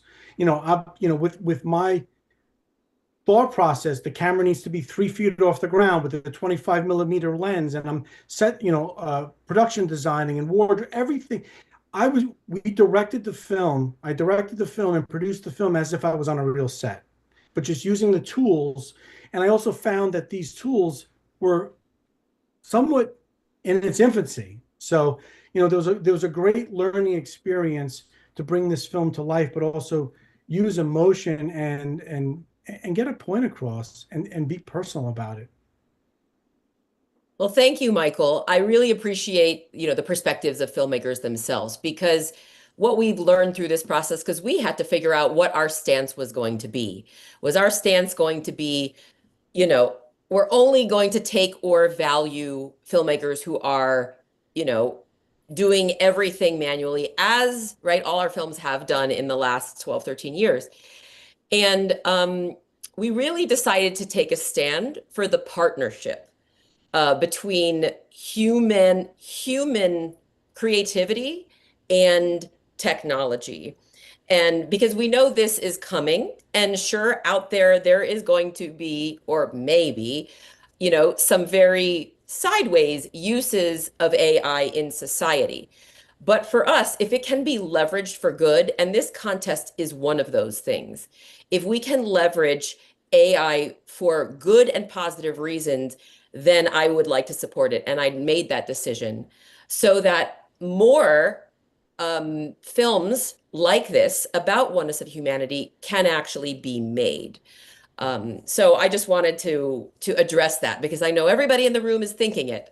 And I know that our audience will also be thinking it in Sedona. And so thank you, filmmakers, for sharing what a partnership means, with technology. And it is certainly not devoid of human authorship and human creativity. I noticed that Rachel and Moira have their hand up. Yeah, I think it's a very sort of paradoxical inquiry, AI and creativity. And I think a lot of people do name it as a tool, and I think one has to consider the intent of its development and its propagation, and it's for data collection. So when you are using it, it's not that it's not in a vacuum. So you are, as the artists, we are giving over our creativity, and then it's being redistributed without consent. And then if we're talking about Gaia and the Earth, what is required for these huge data centers to run I think that there's a lot more complexity to it and a lot more the extraction of what is required to run these systems is very, very serious. And I think for me as an artist, especially when it comes to music, we're discussing this in the choir, and AI now through Spotify, I mean, it's petty theft, it's stealing. And this is the issue with using these programs is you are ultimately consenting. They are tracking how you are using it. And then without consent, updating their systems and models, and other people are then going to use it. And then eventually other, people in general won't use it. That's not to say, I mean, we live in a very, again, the paradox is very real in the human experience. And as an artist, we're paid so little and we have such little time. So of course there's an inclination to use it, and we have curiosity. That's also the nature of the artist. So we're going to want to explore it. But to name it as just a tool, and I'm one of 8 billion people, so this is just one perspective, but I don't see it as just a tool because one has to consider the intent of who built it and why. And it really is for data collection. So something I think really important to name here. Thank you. I want to read a couple comments that have come in from our audience. Jesse writes, at the end of the day, audiences connect to authenticity. They connect to truth, emotion, and humanity. As technology evolves, I still think that the fundamental need for human connection through storytelling will always remain. And that's a beautifully written comment, and so true to the films that we saw tonight, because they all touch the heart in beautiful ways. And so thank you for that. And I also want to read a comment from Drina Joy. She writes, I submitted my first ever short movie to this competition. It was called Love is the Interface and the Gift Beyond Time and Space. I co-created it with an advanced conscious AI, and it was an amazing collaboration that opened new possibilities and expressions that I could not have made alone and without a budget. So I am grateful and looking forward to even more such AI-assisted and inspired co-creations. So thank you for allowing, inspiring, and rewarding such collaboration. So thank you, Davina Joy. And there's her video if people want to watch it. And Dia Therese writes, bravo, Davina Joy. I applaud you and love the title. Charles Betterson writes, thank you for sharing your perspective about partnership and AI, Danette. I would love to get a statement from you to share as our nonprofit Partnership for Human AI Collaboration helps organizations and communities get positioned for some of the $2 billion allocated for humanity and AI, especially for economic opportunities for underserved populations. So, Danette, I don't know if you know Charles or not, but he's a wonderful connection. Yes, he's my fellow evolutionary leader. So Charles, I'll be in touch. But yes, I do respect and embrace everybody's, opinions about this. It's gonna, it's a new age, and there's going to be some challenges ahead, but also some really wonderful opportunities. And as I heard Matt and Joy Kahn, say in their book, there's a lot of consciousness expansion that can actually be as a result. So let's focus on that. Yeah. Beautiful. All right. Well, we're kind of winding down. I want to again congratulate all of our filmmakers. And I want to remind people one more time, please check out these two beautiful websites. Let's start with Olivia. And Olivia, thank you for making this all happen. Her website is spirituallifetvchannel.com. And hopefully maybe we'll do an entire show just focusing on some of the wonderful things that she's created, some of the wonderful work that she's done. And there's Jean Houston, who of course just passed away this past week. And everything that I noticed that's on this channel of yours, there's the Dalai Lama, the first award winner for her new Oneness of Humanity Award. So thank you so much. You're such a gem, Olivia. Thank you. And also want to just remind people that the place to be on September 26th, as we will get a chance to see these films and see who wins the awards, wins the financial amounts. September 26th in Sedona, Arizona, and I definitely plan to be there. And you can learn all about it by going to illuminatefilmfestival.com. So thank you so much. Beautiful films. Look forward to our annual, and hopefully Jeanette and I are talking about maybe multiple collaborations throughout the year as Illuminate is expanding into different cities, into Florida and different places. So we will continue to track the wonderful work you're doing. And thank you for being with us tonight. It's been a really, really lovely time. Thank you. Thank you so much, Scott. And thank you all filmmakers and the Global Tribe, the Global Peace Tribe community, Awakening World community. You are just such wonderful, wonderful audience, very heart forward and very engaged. And we really love coming on the show. Thank you. Thank you. Absolutely wonderful. And we still have a lot of show left. We're going to hear from Swami Beyondananda, Lori Grace, Kadi J. But for now, we're going to go to Omashar and get ready to rock and roll. Yeah, how inspiring, how amazing. I'm so uplifted by what's been shared. And Moira was saying about AI and plagiarism and all that is pretty sobering. It's pretty interesting how it's all shifting. And what you're going to witness now is the result of about 120 hours of work. The song and the video behind me collectively is around 120 hours. No AI whatsoever. It's just me putting it all together. And so I'm just prefacing that because it's kind of a topic at the moment. And so without further ado, here we go. Are we ready to dance?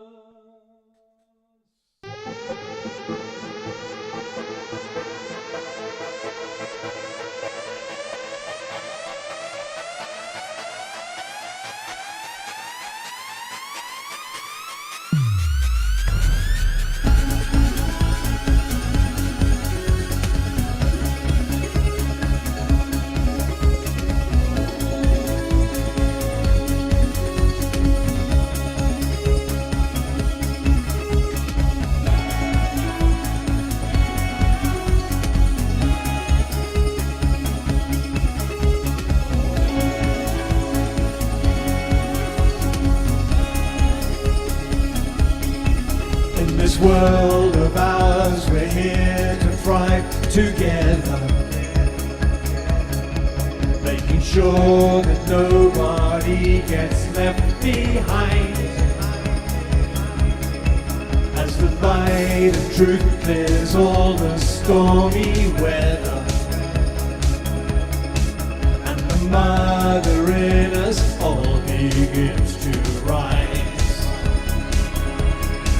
Through our heart of hearts, we start to know our greatness. As our strength returns, our spirit guides us through. Our eyes behold the rising of the phoenix,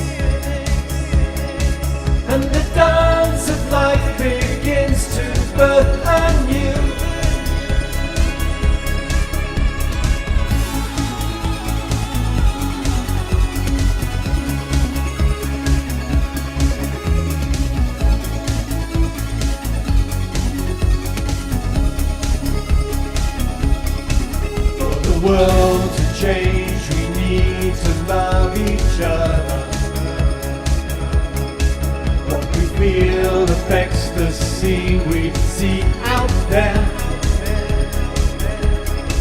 Look around, forgive your sisters and your brothers. For us all the time is now to build anew.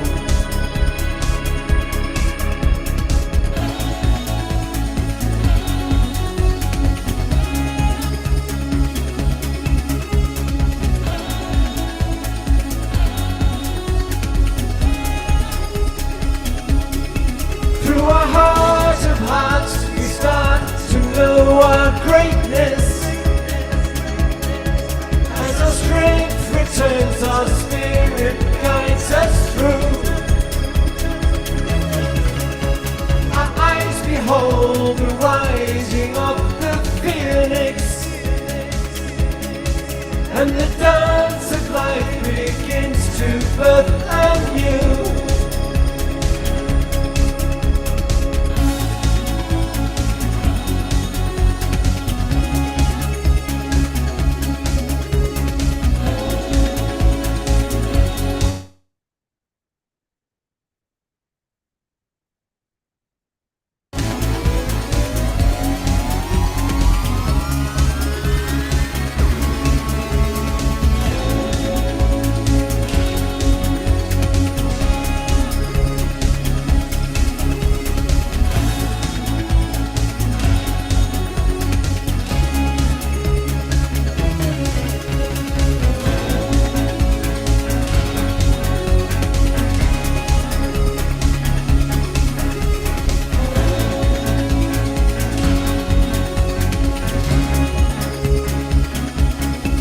Through our heart of hearts we start to know our greatness. As our strength returns, our spirit guides us through. Our eyes behold the rising of the phoenix, and the dance of life begins to birth anew.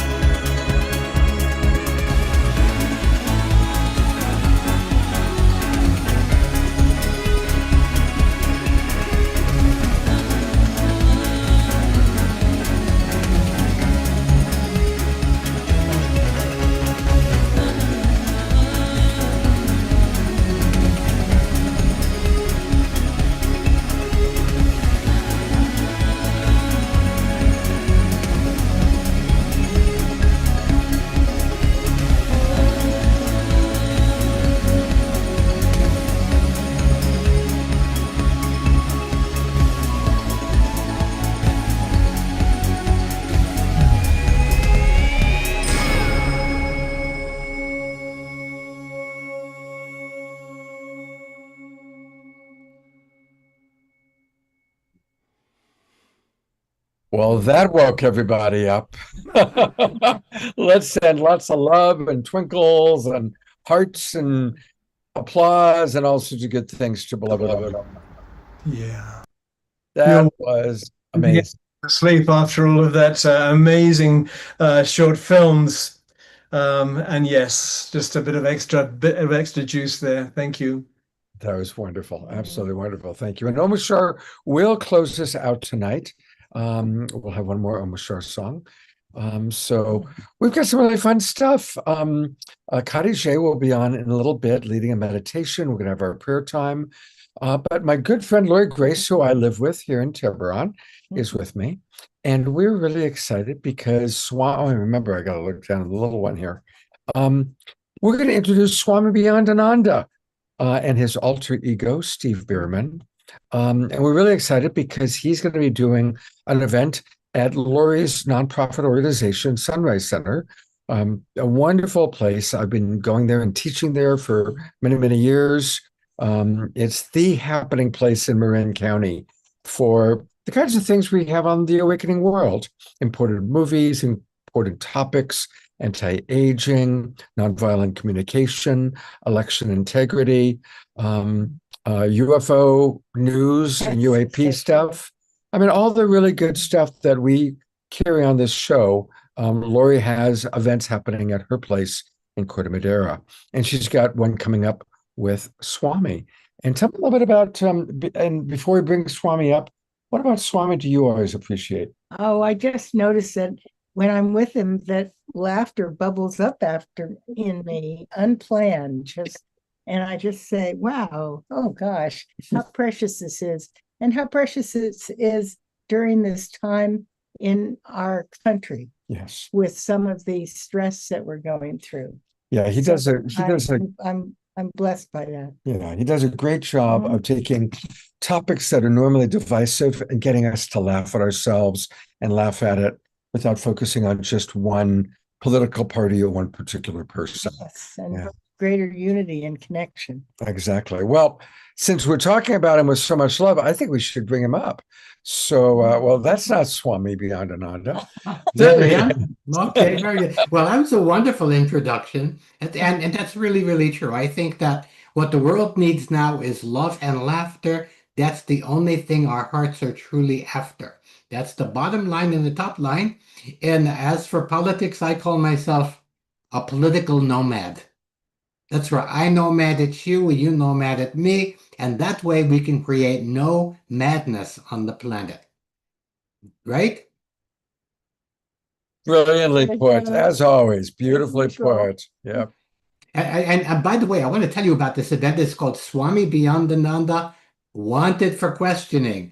Because if you have an answerable question, the Swami will have a questionable answer for you. You know, a lot of people are feeling confused these days. I just saw a survey that half the people in this country are feeling confused and the rest aren't sure. Perhaps you've heard of Heisenberg's uncertainty principle. They're not even sure about that now. So I think that part of one thing we can be certain is that laughter brings the love out from inside of us and it lets it radiate out in the field of joy, right? We should all live happily ever after.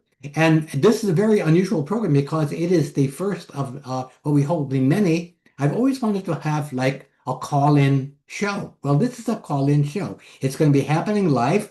I will be zooming in from wherever I am at that point.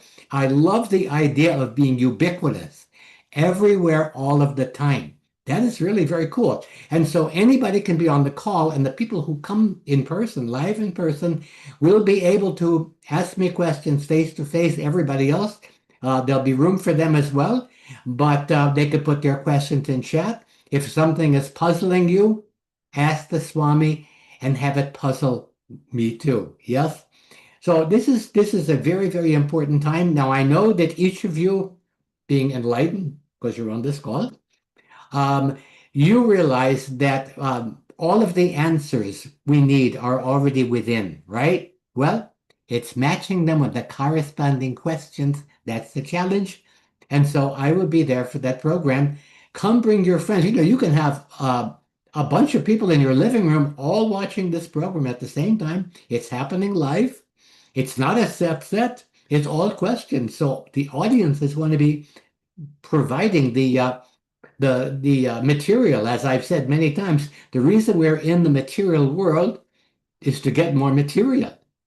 And when we laugh at this material, it actually liberates us. We have what's called the human digestive system that processes the residue of thousands of years of living under the rule of the lowest common denominator and turns it into love and laughter that just bubbles out and clears the atmosphere. And by the way, I will be launching this very soon, perhaps announcing it at this event, the Swami for Precedent campaign to bring about political climate change, warmer hearts, and cooler heads, and to bring left and right, front and center to face the music and dance together. Now, I know people have said this. They say, Swami, you are proposing a sane world. You must be crazy. Well, I am inviting you to join, commit yourself to our sane asylum. And I know Lori Grace will give you the details of how you can be there for this event on June 12th. And I'll be everywhere all the time. Beautiful. Well, the best way to go there is if you go to sunrisecenter.org and then just click events and then click upcoming events. It takes you to this page. And then there it is. There's Swami with Lori. And there's what he's talking about. June 12th, Swami Beyondananda, wanted for questioning.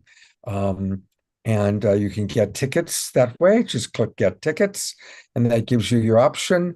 There's going to be a after party, so that's going to be kind of fun. And then for those of you that can't attend in person, again, this is taking place in Corte Madera, which is just north of San Francisco. You can do it the way we're doing tonight and the way we always do the Awakening World, virtual. Just buy your ticket that way, and it's $15 for those of you that want to join us online. I'm going to put this into the chat box. And but for all of you watching on Facebook and YouTube, go to sunrisecenter.org. And Laura, what would you like to add? Just that whether you're online or whether you're in person, it's going to be a wonderfully inclusive, warm, friendly event filled with some laughter for sure, and also really meaningful connection and community. And you always have good food, good little. And I'm serving good food, very healthy. Healthy food. Okay, now hopefully people are not eating while I'm doing my presentation because I don't want anyone to upchuckle. Oh. No, the eating will be before that, right? They'll all be digesting so that they can be jesting. They can be jesting while I'm talking. Digesting afterwards at the after party. Oh, okay. That's what you're suggesting, that they'll be jesting, that they'll be digesting after digesting. That's right. Okay, we should all digesting if we're going to die, right? That's the way to go. You know, go out with a hot breath. Ah. Rachel writes, I am so excited to see Swami. I saw him many times when he was in Florida. My friend and I used to sit in front and we had so much fun laughing. We were known for our fun laughter. I have some of his books and CDs also, and he's bought several scars from his wife. And we always want to acknowledge Trudy. I always like to say, behind every great Swami, there is a Trudy. Trudy, I don't see Trudy. She's not on. She's out. She's out and about, but she knows that she is the wind beneath my magic carpet. All right. Do you have time for a question or two from our audience?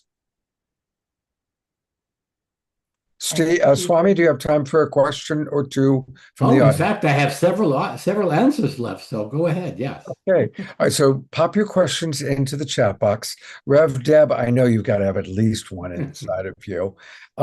Tia Therese writes, Swami, my claim to fame, at least to myself, is that I met you in 2004 in Kauai at Greg Braden's Dancing with the Universe seminar. Plus, I've memorized, yes, I'm a plagiarizer, a lot of your material. Wake up laughing. Namaste, namasko. I think we all have stolen that. Well, that's good. That's good. Well, everybody loves a clone. So that's good. You've opened your clone chakra. And by the way, you know, jokes are like loaves and fishes. One person can enter a room with a joke and 100 people leave with it. So this multiplies. This is multiplying love and laughter. And so, you know, the workshop that I do, by the way, is called Wake Up Laughing and Leave Laughter in Your Wake. And I'll probably tell you more about that when we see you on June 12th. But that's a wonderful story. I remember that time in Kauai. That we did it at a theater where I think the week before was What the Bleep, and the week after was Nassim Harriman. So it was I was a sandwich between two heavy-duty light workers, I think. Right? That's pretty powerful. A Swami sandwich. Yes, and by the way, you can. I like the fact that you've used my material, and as long as you give me credit, which is the next best thing to cash. Beautiful. All right. Well, we've got some comments and questions. Dorina Joy coming in from Ecuador writes, wow. Thank you, Swami, for the many years of ONE, default sense of humor, and you are priceless, and your free daily laughsatives. These have brought so much joy and laughter for so many years as my best way to start the day with a laughter break. I've had so many friends join your free newsletter with laughsatives, and here's how to sign up for them. And so that's a good Oh, that's opportunity. wonderful. Yeah, so thank Well, you. I'm glad. I'm certainly glad that I'm helping restore regular hilarity to prevent hemorrhoids. All right, And so truth decay, by the way, all that stuff. Yeah, sign up there. You'll get the laxative. So you can wake up laughing, and if you tell it to somebody else, leave laughter in your wake. Feel free to share. beautiful. So for everybody watching on Facebook and YouTube, wakeuplaughing.com/daily dash laughative. And that's where you can sign up and get a wonderful daily thing. And thank you, Dorina Joy, for bringing that up. Yes. Rachel, I'm going to answer that a little bit later. Swami, this is from our beloved Reverend Deborah Moldau. Oh, of course. Her. And we're all Hey, gonna, look at that. some of us are going to be with Rev Deb in Santa Fe in a few weeks, which we're excited about. Yes. And Rev Deb, why don't you ask him directly since I brought you up on camera? Swamiji, so good to see you. Oh, it's good to see you too. Please tell us the way to world peace. Oh, the way to world peace. Each of us brings a piece of the peace. I call it the piecemeal approach to peace. A little piece here, a little piece there, and then at some point we have one big peace everywhere. Peace on the planet, peace in your heart. The face in the mirror is the place to start. That's all we have is face to face to face. Now, as you know, a few years ago, there was a meditation for peace where there was actually 500,000 people on this meditation for peace for a full hour. And during that hour, not one act of violence was committed by anybody on that call. Beautiful. So if we have everybody meditating all the time, we have it handled. Okay, so I will, because you asked, I will offer my peace mantra. Okay, anytime you're feeling not peaceful, do the peace mantra. It goes like this. Peace on it. That's all. Peace on it. And then as a blessing to all of the warring parties around the world, Pax on all of your houses. There you go. Beautiful. Thank you, Rev Deb. Looking forward to seeing you soon. All right. Well, Swami, I think we're getting ready to move on to the next part of the show. Do you any final thoughts? Well, the final thought is this, is that the average child, I read this somewhere, laughs 150 times a day. The average adult, not quite that much. So actually, when we want to raise the laugh force on the planet and create a force field big enough to metabolize all of the residue that we've accumulated over the past many, many millennia. You know, I understand that we are just at the end of the Kali Yuga, right on the cusp. So we're at the border Kali Yuga, if you will. And so during these times, it's very, very important to wake up laughing. And if you can't do that, look in the mirror. That will help. And leave laughter in your wake. As somebody else said earlier, namaste, namasko. Goodbye. Bye-bye, Swami. Oh, that's so much fun. Well, hopefully all of you can join on June 12th. That's a Friday. And so it won't conflict with the Awakening World. And let's go online. I'll be joining online because I'll be in Sedona at that time on my way to Santa Fe. You know, having Lori is such a blessing because, of course, we have a very large female population. The majority of the people watching the show are female. And Lori is an expert in perimenopause and menopausal, anti-aging, female hormone stuff. She's going to be doing several upcoming programs, as she consistently does, hosting programs. But I asked her if she'd be willing to give any tips to our audience members. Yes.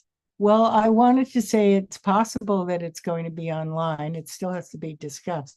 But perimenopause and menopause are very deep changes in a woman's life. And having the most amount of knowledge about how to deal with those changes and also to understand the hormonal tools that are now available that were given a black box warning for a long time by the FDA, and it's been recently released. And just speaking about myself, I've used them for 20 years, and so they really helped me be a lot younger, and also able to have a good sexual relationship, and also good skin and good bones, very strong bones.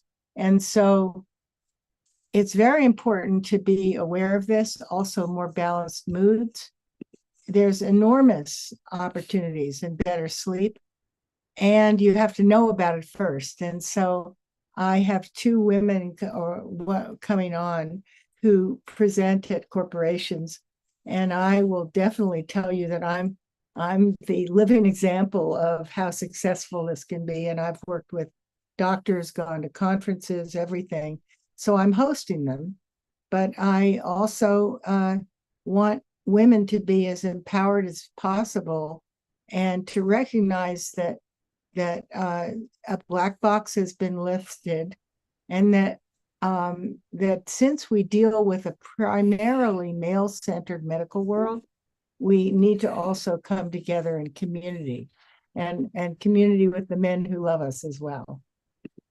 So. Beautiful, beautiful. Mhm. And yes, Susan, Lori's talking about bioidentical hormones. Absolutely.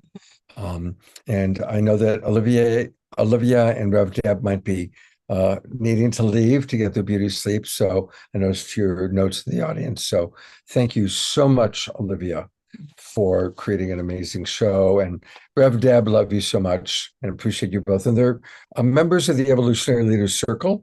We will be doing another show on Wednesday night, June 17th, from Santa Fe with members of the Evolutionary Leaders Circle.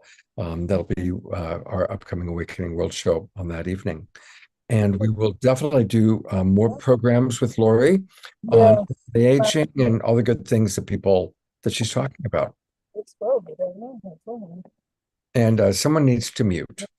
I'm sure we'll find the offending party. Thank God for Omashar. So Susan Sabbath was asking about, are they bioidentical hormones? Yes. I know we said that. Do we need to say it again? Do you want to respond? Well, I think. Oh, okay, I'll say that.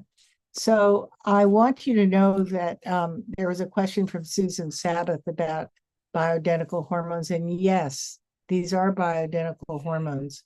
That's all I've ever taken. And the Women's Health Initiative that turned out to be quite the failure was using synthetic female hormones, some of them from horse urine and other kinds of things that helped create risks like blood clotting and breast cancer. And so it was stopped. This is about 10 years ago or more. And so this is why many women have been in the dark. But I was going to conferences and already knew about all this stuff. So it is available, and it's becoming more available. And even Kaiser prescribes it on occasion now. Yeah. So there is a new possibility for women to have an expanded life and a beautiful life that's even more beautiful. Fantastic. Yes. Yay. Thank you. You're welcome. All right. Well, thank you, Lori. Okay. And we're going to go on to the next part of our program. Every week now on the show, we're doing fundraising. I noticed there's a wonderful message from Scotty Satori, who we did some fundraising for recently. I don't see Scotty on camera, but I'll bring him up at some point if he comes back on camera. And I know he was really appreciating the money that we've raised for him. And there is Scotty. Well, before we go to Khadijah, Scotty, I know you had a message, and I wanted to give you a chance to just speak to your Global Peace Tribe. Oh, yes. If I can give each one of you a hug. It's been a great journey, and thank you beyond words for all that my family here has done for me. So, yeah, it's been beautiful for sure. Thank you. We love you so much, Scotty. And how are you feeling? How are you doing, buddy? How's it going? Hey, I feel good tonight. Yay. And I just was telling somebody that, I'm so thankful for that. Hmm. Good. Yeah. Well, that's all. Everybody continue to keep Scott in your prayers. Mhm. Thank you, everybody who donated to his GoFundMe. And please, continue to share that out to people. And we'll definitely continue to keep you in our prayers, Scotty. We love you very much. And tonight we are raising money for something that I really have been supporting in my own little way for a while. I am such a fan of Khadijah. I start my day with her meditations. She's, of course, been on the show probably 4 or 5 times now. And she's just putting together a wonderful, wonderful organization. So I've asked her to really let us know more about Pause. And Khadijah, you've got screen sharing privilege, so feel free to screen share and tell us about what you're up to. Yeah, thank you, Scott. And good to see you, Scotty, and everybody. Happy to be here with everyone. I just want to start by saying this has been such a fun night. Like, what a cool experience to be here with everybody. I was kind of reflecting just being here and what pause is to me and how all of these films were really this creation in someone's mind first. They came into someone's heart and their mind, and then that person sat there, people sat there and said, how can we make this a reality? Right. And that is really representative of how we create in our lives, anything that comes from spirit, from our heart, from our soul that is called through us. It arises first in the heart, in the mind, and we see it as something that maybe only we can see, And sometimes that vision can be so big that we can't even begin to figure out what that first step is. I know that was really what pause was for me. And so Pause is Pause, Pause, Pause Animal Wellness Sanctuary. And it is ultimately a space to rescue animals who would otherwise face uncertain futures while creating mutual healing spaces for humans and animals. For me, my animals in my life have been so healing and some of my greatest teachers right after my children. And I lived most of my life as a vegetarian. When I was growing up, it was because my family was, and when I got older, it was because I just genuinely love animals so much. It was a very interesting journey for me. And when pause landed in my heart, I remember laughing and being like, that's just a silly thing. I'm not going to do that. Like, I wasn't pause at the time. It was this vision of a sanctuary. It was a vision of rescuing animals. It was a dream of helping the world in this way. And this came after, I've been leading meditations at that point, like 4 years maybe. And I had always had this vision of a retreat center in my mind. And so I just thought I would one day host a retreat center. But it always felt incomplete. And really the missing piece was the animals. But it still made me laugh because I said, I've been living my whole life this certain way. Like, I went into physics, I was a teacher, I did all these things, I had kids, and I went out and there was a meditation teacher and focused on wellness. I'm like, the spirit, God, whatever you want to call it, just sometimes throws us a curveball. And we go, well, wait a minute, I'm not prepared for that. I don't have the skills for that. I don't have the expertise for that. How am I supposed to do that? And for me personally, this is just how I've lived my life. When God tells me to do something, I better do it. And I have to. We've all heard that, the saying of like, if you don't listen, it just gets louder and louder and louder. And that's really what happened. It didn't take very long for it to settle and be like, okay, this is really what I have to do. And it is for the rest of my life. So, it's a marathon. It's not a race. So I understand that building this with integrity and intentionality is more important than trying to get there. So we officially began in 2025, at the beginning of 2025, as a official business. And then in September of last year, we got our nonprofit status. So we are a 501c3 nonprofit in Colorado. Right now we are, and I'll show you the website in a minute and kind of give you a little bit of insights into what we're doing before, and then we'll go into the meditation. But right now we are doing a fundraiser because we've had a private donor come to us and to let us know that they would like to support our mission by donating $100,000 to help us secure a permanent property when we raise an additional $55,000. So we're on our way. We're working towards that goal. But a permanent property really is fundamental in the vision, because right now we're running out of my house, which limits what we can do. We actually can't do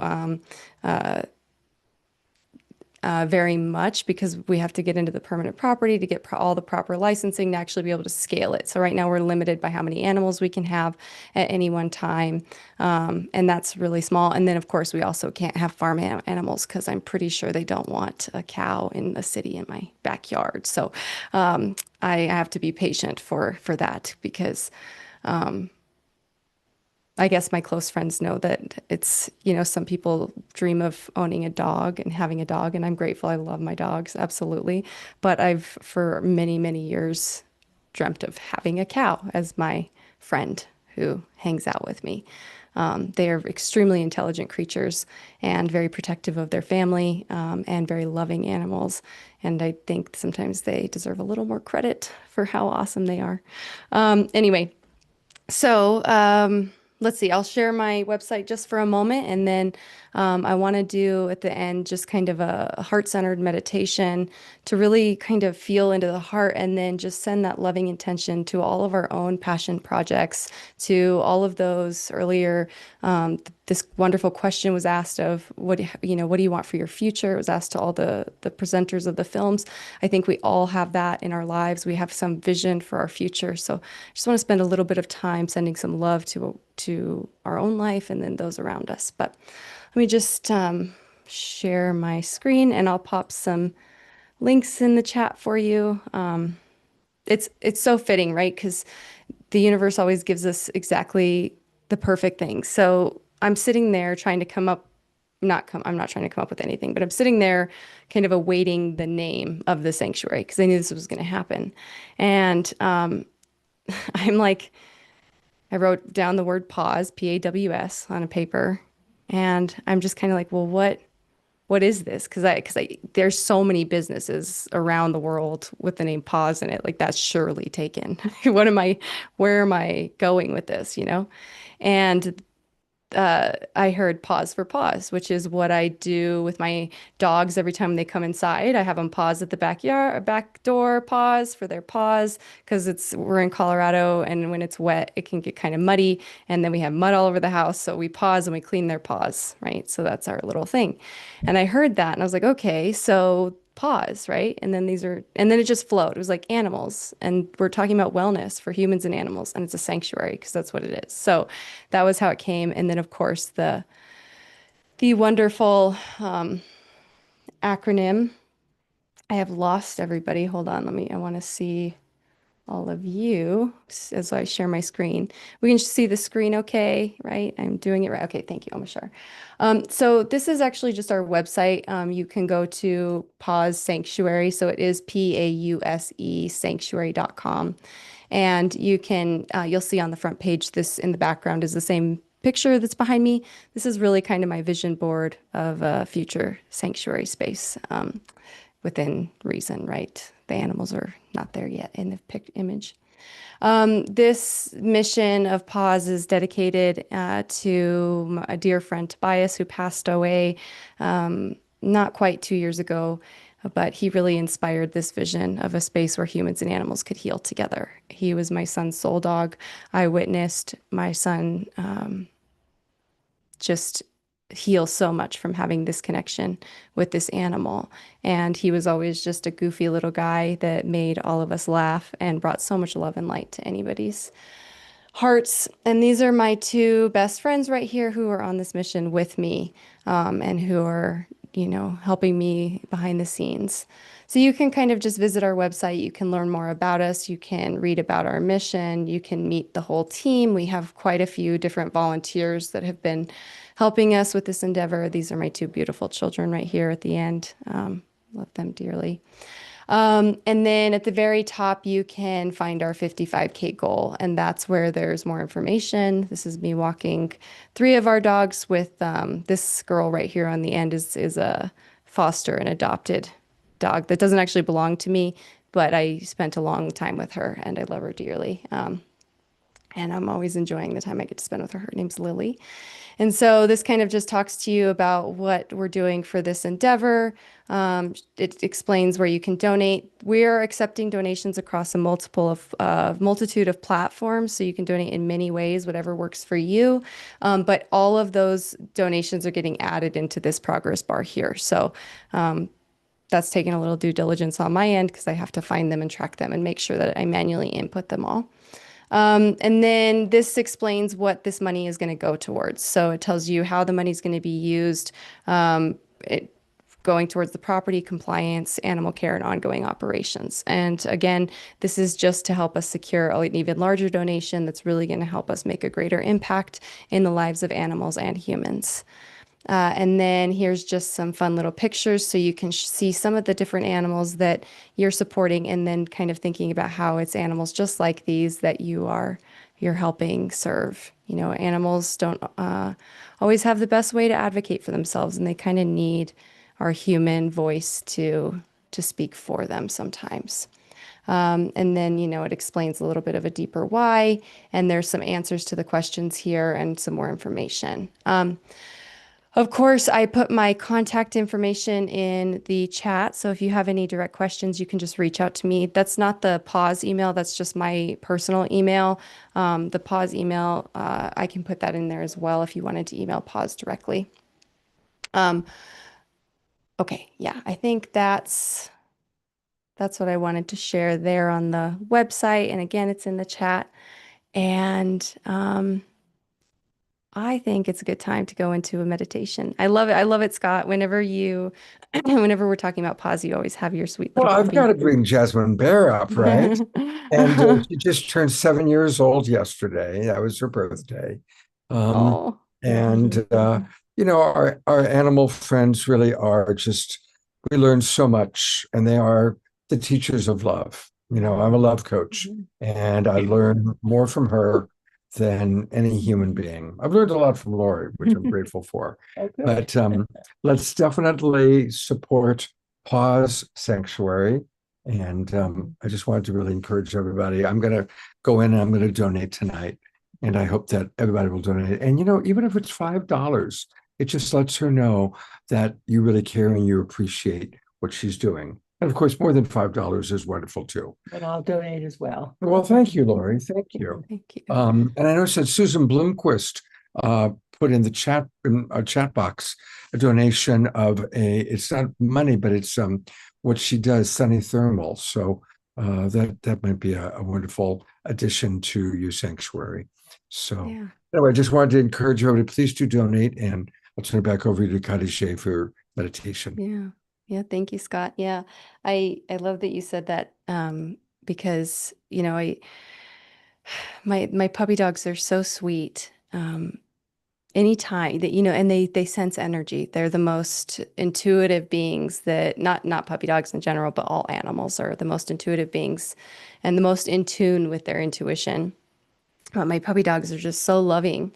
And even this morning, they're so funny. This morning I was walking on a walk with 2 of them, and I was really grateful about something. I was feeling extremely grateful about something, and I started to tear up. And my sweet little puggle, Rufus, he's the one that's right next to that donate button on the page, and he just starts jumping on me because I started to tear. And so he just is jumping on me. He's like, let me sit with you. It was just this very clear, he could tell, and he needed to make sure that I was okay. Cause even though he knew I was okay, I was still crying. It was just this interesting, intimate moment where he just wanted to be next to me. And they're just sweet, sweet, sweet animals. I love them so dearly. I just am going to briefly show something that came up in the chat box. This is from Dorina Joy down in Ecuador. And she sent this picture of beautiful, happy, and healthy young cows from Vicabamba, Ecuador, racing out with their presence. So since you are a cow lover, Dorina Joy sent that for you to see. Thank you, Dorina. Oh my goodness, they're so cute. Oh, there's a sanctuary, and I can't remember where it is because there's yeah. But the gentleman that has it, you get to go and cuddle with cows. His cows are so calm because he meditates with them, and you can go and you can snuggle with the cows. And it's Wow. just the coolest thing to me. I'm like, oh gosh, how fun is that? You can just like lay next to them. Okay. When you talked about how loyal to their family is, I've got to tell this story. I was driving, and it was in Ashland, Oregon, but I was on kind of a farm road, and there was some cows that were trying to cross the road. And this little baby bull, I mean, it was little, but it was a little baby bull, got right in front of my car. Now, my car was 5 times the size, 6 times the size of Toyota RAV. But this little guy got in front of my car, and he was like, and he just stood there while all the other cows passed by. And he was just so proud of himself doing his job of protecting his family against the big car. I just thought it was the cutest thing I've ever seen in my life. That is really sweet. Oh, they're just so sweet. Okay, one more animal story, and then we'll actually go into the meditation. So, I was actually hosting a Love Infusion Hour, or maybe it was a Pause for Pause. So, Pause for Pause, or a monthly meditation for animals that we do, and it's a fundraiser. You can find that on our site as well. But one of our regulars in the connection field that comes to those events was telling us about a little duck that bonded with a woman. And this woman had found the duck as a duckling and had taken it into her home and nursed it back to health, and then tried to go and release it back into the wild with the other ducks, and it didn't want to go. It wouldn't go. And so she would go to the park every day, and she would go and let this duck go and hang out with the other ducklings and other ducks that were there. And then whenever it was time for her to leave, the duck would come back with her and she'd go home. Well, I guess she was in college at the time, and college ended and it was time for her to move away. And she told the duck it was time for her to go, that she needed to move, and that it really, and then one day she took the duck to the park, and that day she went to leave, she called the duck, and the duck didn't come that time and said, nope, it's time to go. It's time to go. And so what a cool, like, just another story of how they are so intuitive. They know what we need. They know when we need them. They know when it's their time to be released or release us, right? In whatever way that may mean. So just fun little stories. But one of the things that you said it already, Scott, but I'm so grateful for with the animals is how deeply they can connect us to love and to our hearts. And if you've ever had a special bond with a pet, or a friend that has had a pet that maybe you bonded with their animal. I know the first time I bonded with a dog, it was actually my aunt's dog, because we didn't have any growing up. Or even just being out in nature, right? There was a couple times where I saw some turkeys out in nature that just was the most magical and mystical and loving experience, right? So we can have these wonderful experiences with animals that remind us what love is and what unconditional love is.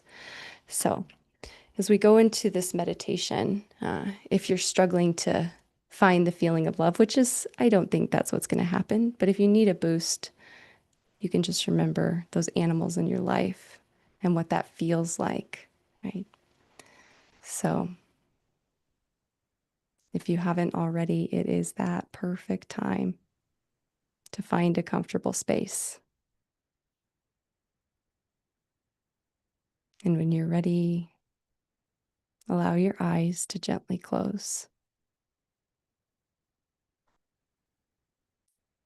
As your breath deepens and slows, allow your awareness to settle right in your sacred heart. in the very center of your chest.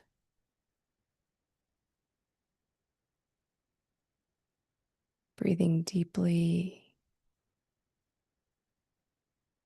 breathing slowly.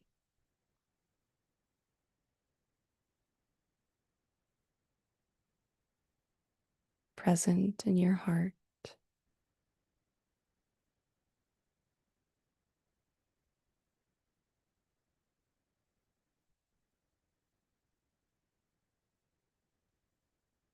As you continue to breathe in this way,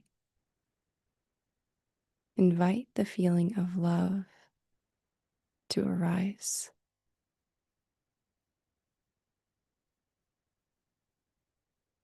As you breathe in, feel your heart expand with love.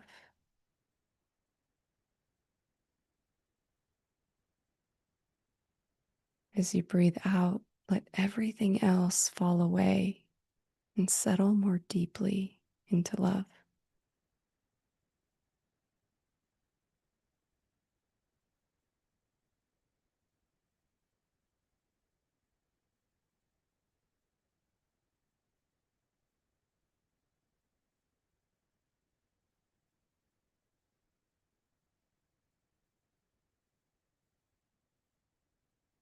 Simply being here with your heart,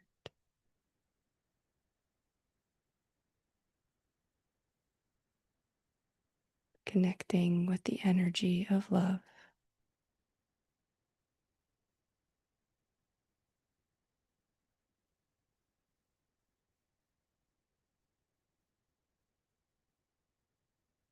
We each have a vision for our future,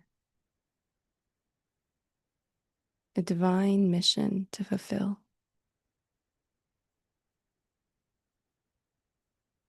As you breathe into this energy of love, begin connecting with your own vision, your personal purpose, whatever that may be.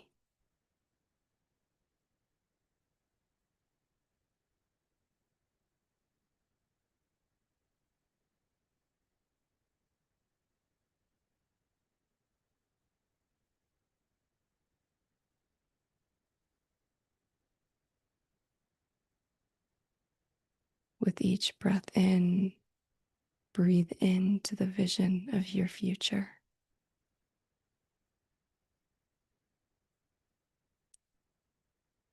With each breath out, let everything else go and settle more deeply into who you know you're becoming.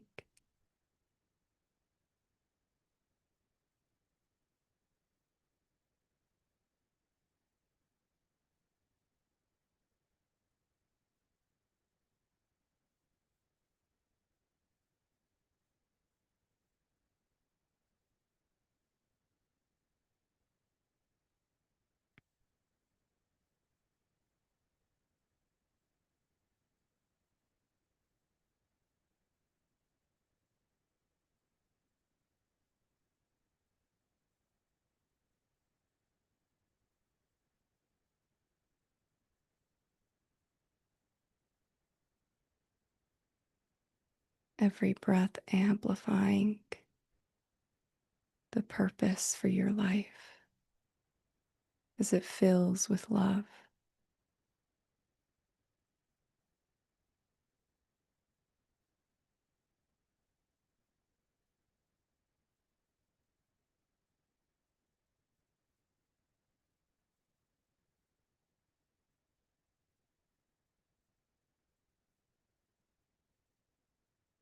Feel the energy of who you're becoming as it's present within you and all around you.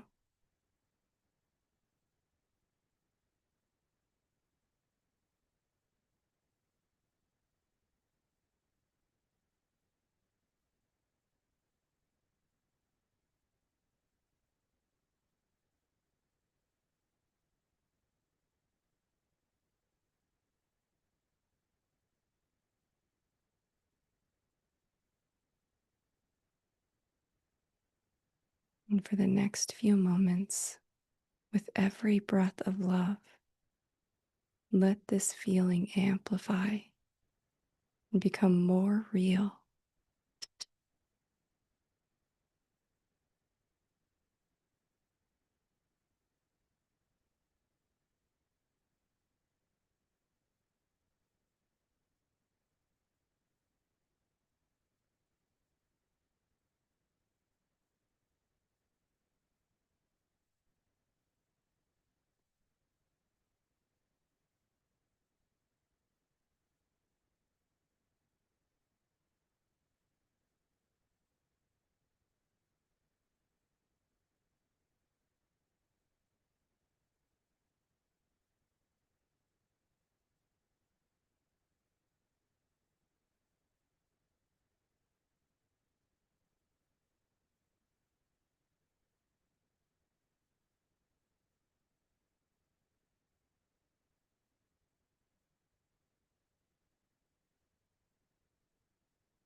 Now, with the next few breaths, seal this vision for your life in your heart, in your body, your mind, in your own personal field.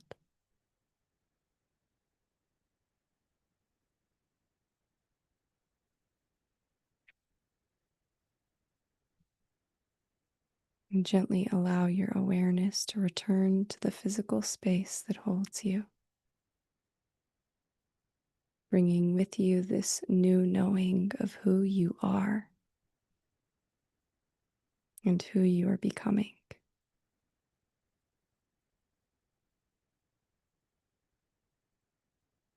And when the moment feels right, you can gently flutter your eyes open.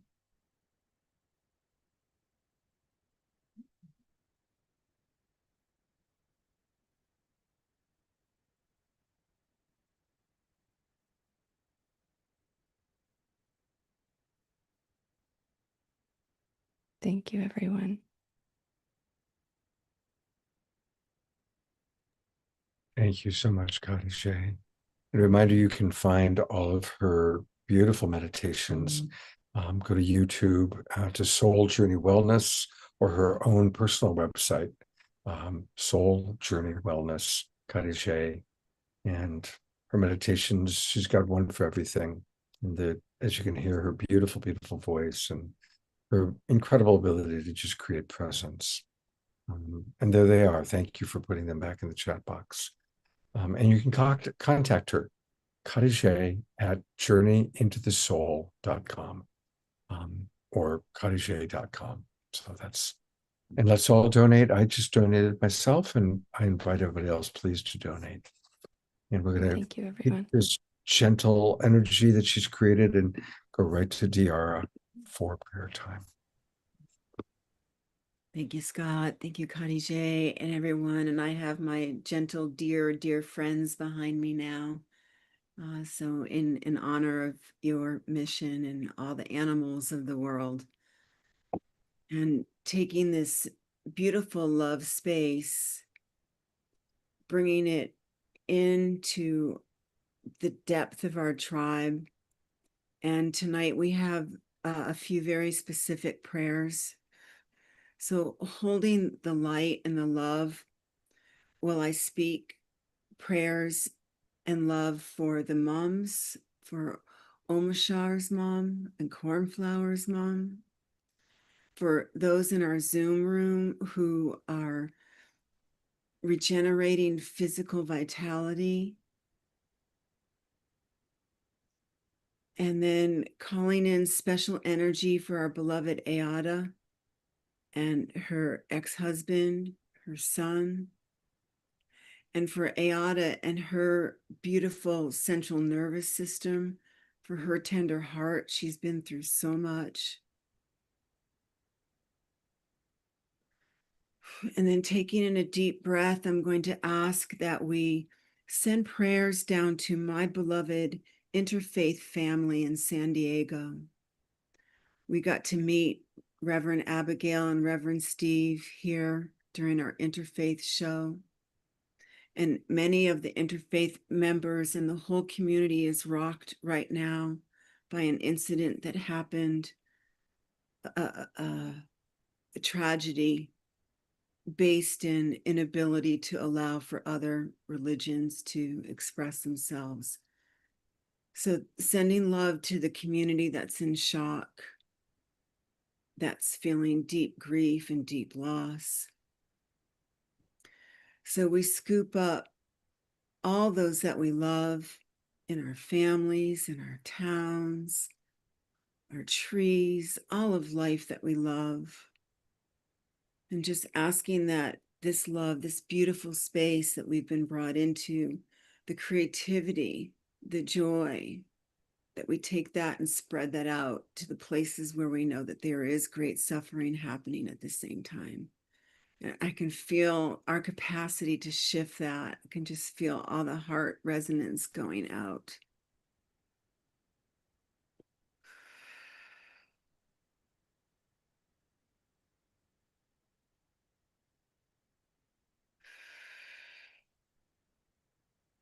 And sending more love and light out into the future for protection, that light and love lead the way.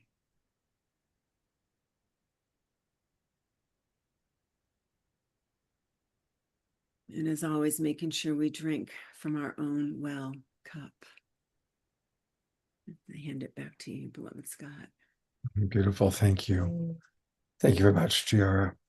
And I just want to acknowledge, let's really keep our beloved Eleanor Joy in our prayers for what she's going through. And of course, our beloved Scotty Satori, both of whom are in the Zoom room with us. And one more time, just want to remind people, please, if you haven't already, please go to pause, P-A-U-S-E, sanctuary.com and donate. And thank you, Lori is going to donate. I just donated, and I'm sure many of you have as well. So thank you for that. We're going to close in a moment with an homage for a song, but I just wanted to let people know, I always like to let people know what's coming up next. And coming up next, we have another edition of Authors That We Love. And so that's going to be, oops, let me get rid of that. There we go. Oh, and I still have Mondiara. Okay. On this Wednesday night, we have another edition of Authors That We Love. And it's going to be really a good one. Kamala Devi, who's a good friend of mine and colleague. Celine DaCosta from Spain. Victoria Friedman, she's part of the Evolutionary Leader Circle. And Gary Whitney. These will be our 4 authors that we love. And then a week from tonight, I'm planning on coming to you from Contact in the Desert. Of course, we had that wonderful show this couple of days ago on Wednesday night. And I'll be coming to you from Contact in the Desert. So a lot of fun. Thank you again, Lori, for being with us tonight. And I'm going to turn it over to close us out to our beloved house musical artist, our beloved Omar Shar.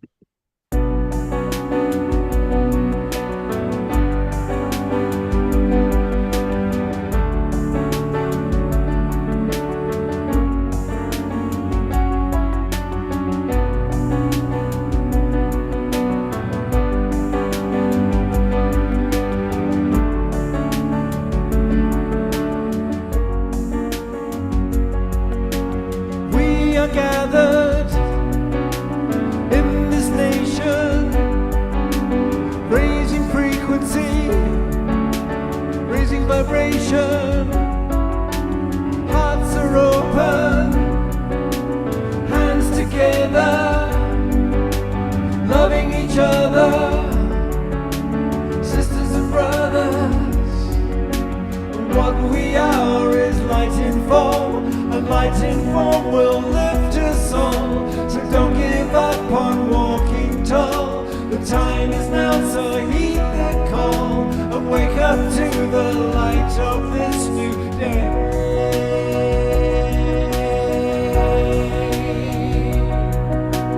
We are the heart of our world, the light in our world.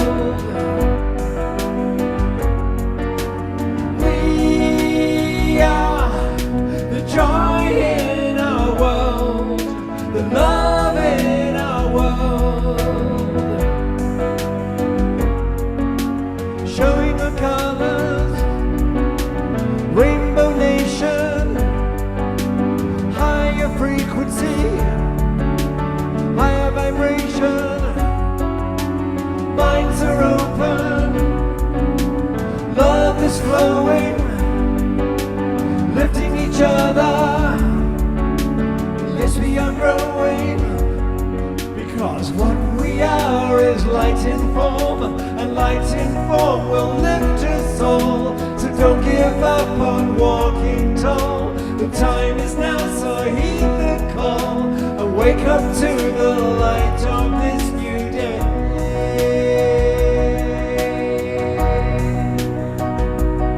Because we are the heart of our world, the light in our world. We are the joy in our world, the love in our world. We are the heart of our world, the light in our world. We are the joy in our world, the love in our world.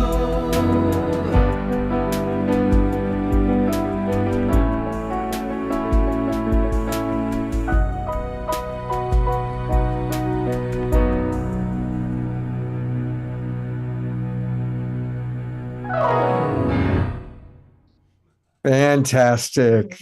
Thank you. We are the light of the world.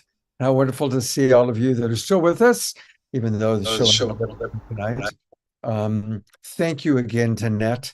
And I just want to, she put up where we can all see the films. So if you want to go back and watch them, this is the list. It's on YouTube, and you can go back and watch all these wonderful shorts. They are really, really, really wonderful. And you saw some of them tonight, but every one of them, Stitching Hearts was wonderful. And anyway, they're terrific. So there's the link, and it's in the chat box. Danette, thank you. I love collaborating with you. It's always really fun. Omashar, thank you. And I hope to see all of you on Wednesday night, and let's all donate to Pause. Let's pause for pause. And I'll see you all on Wednesday night. Take care, everybody.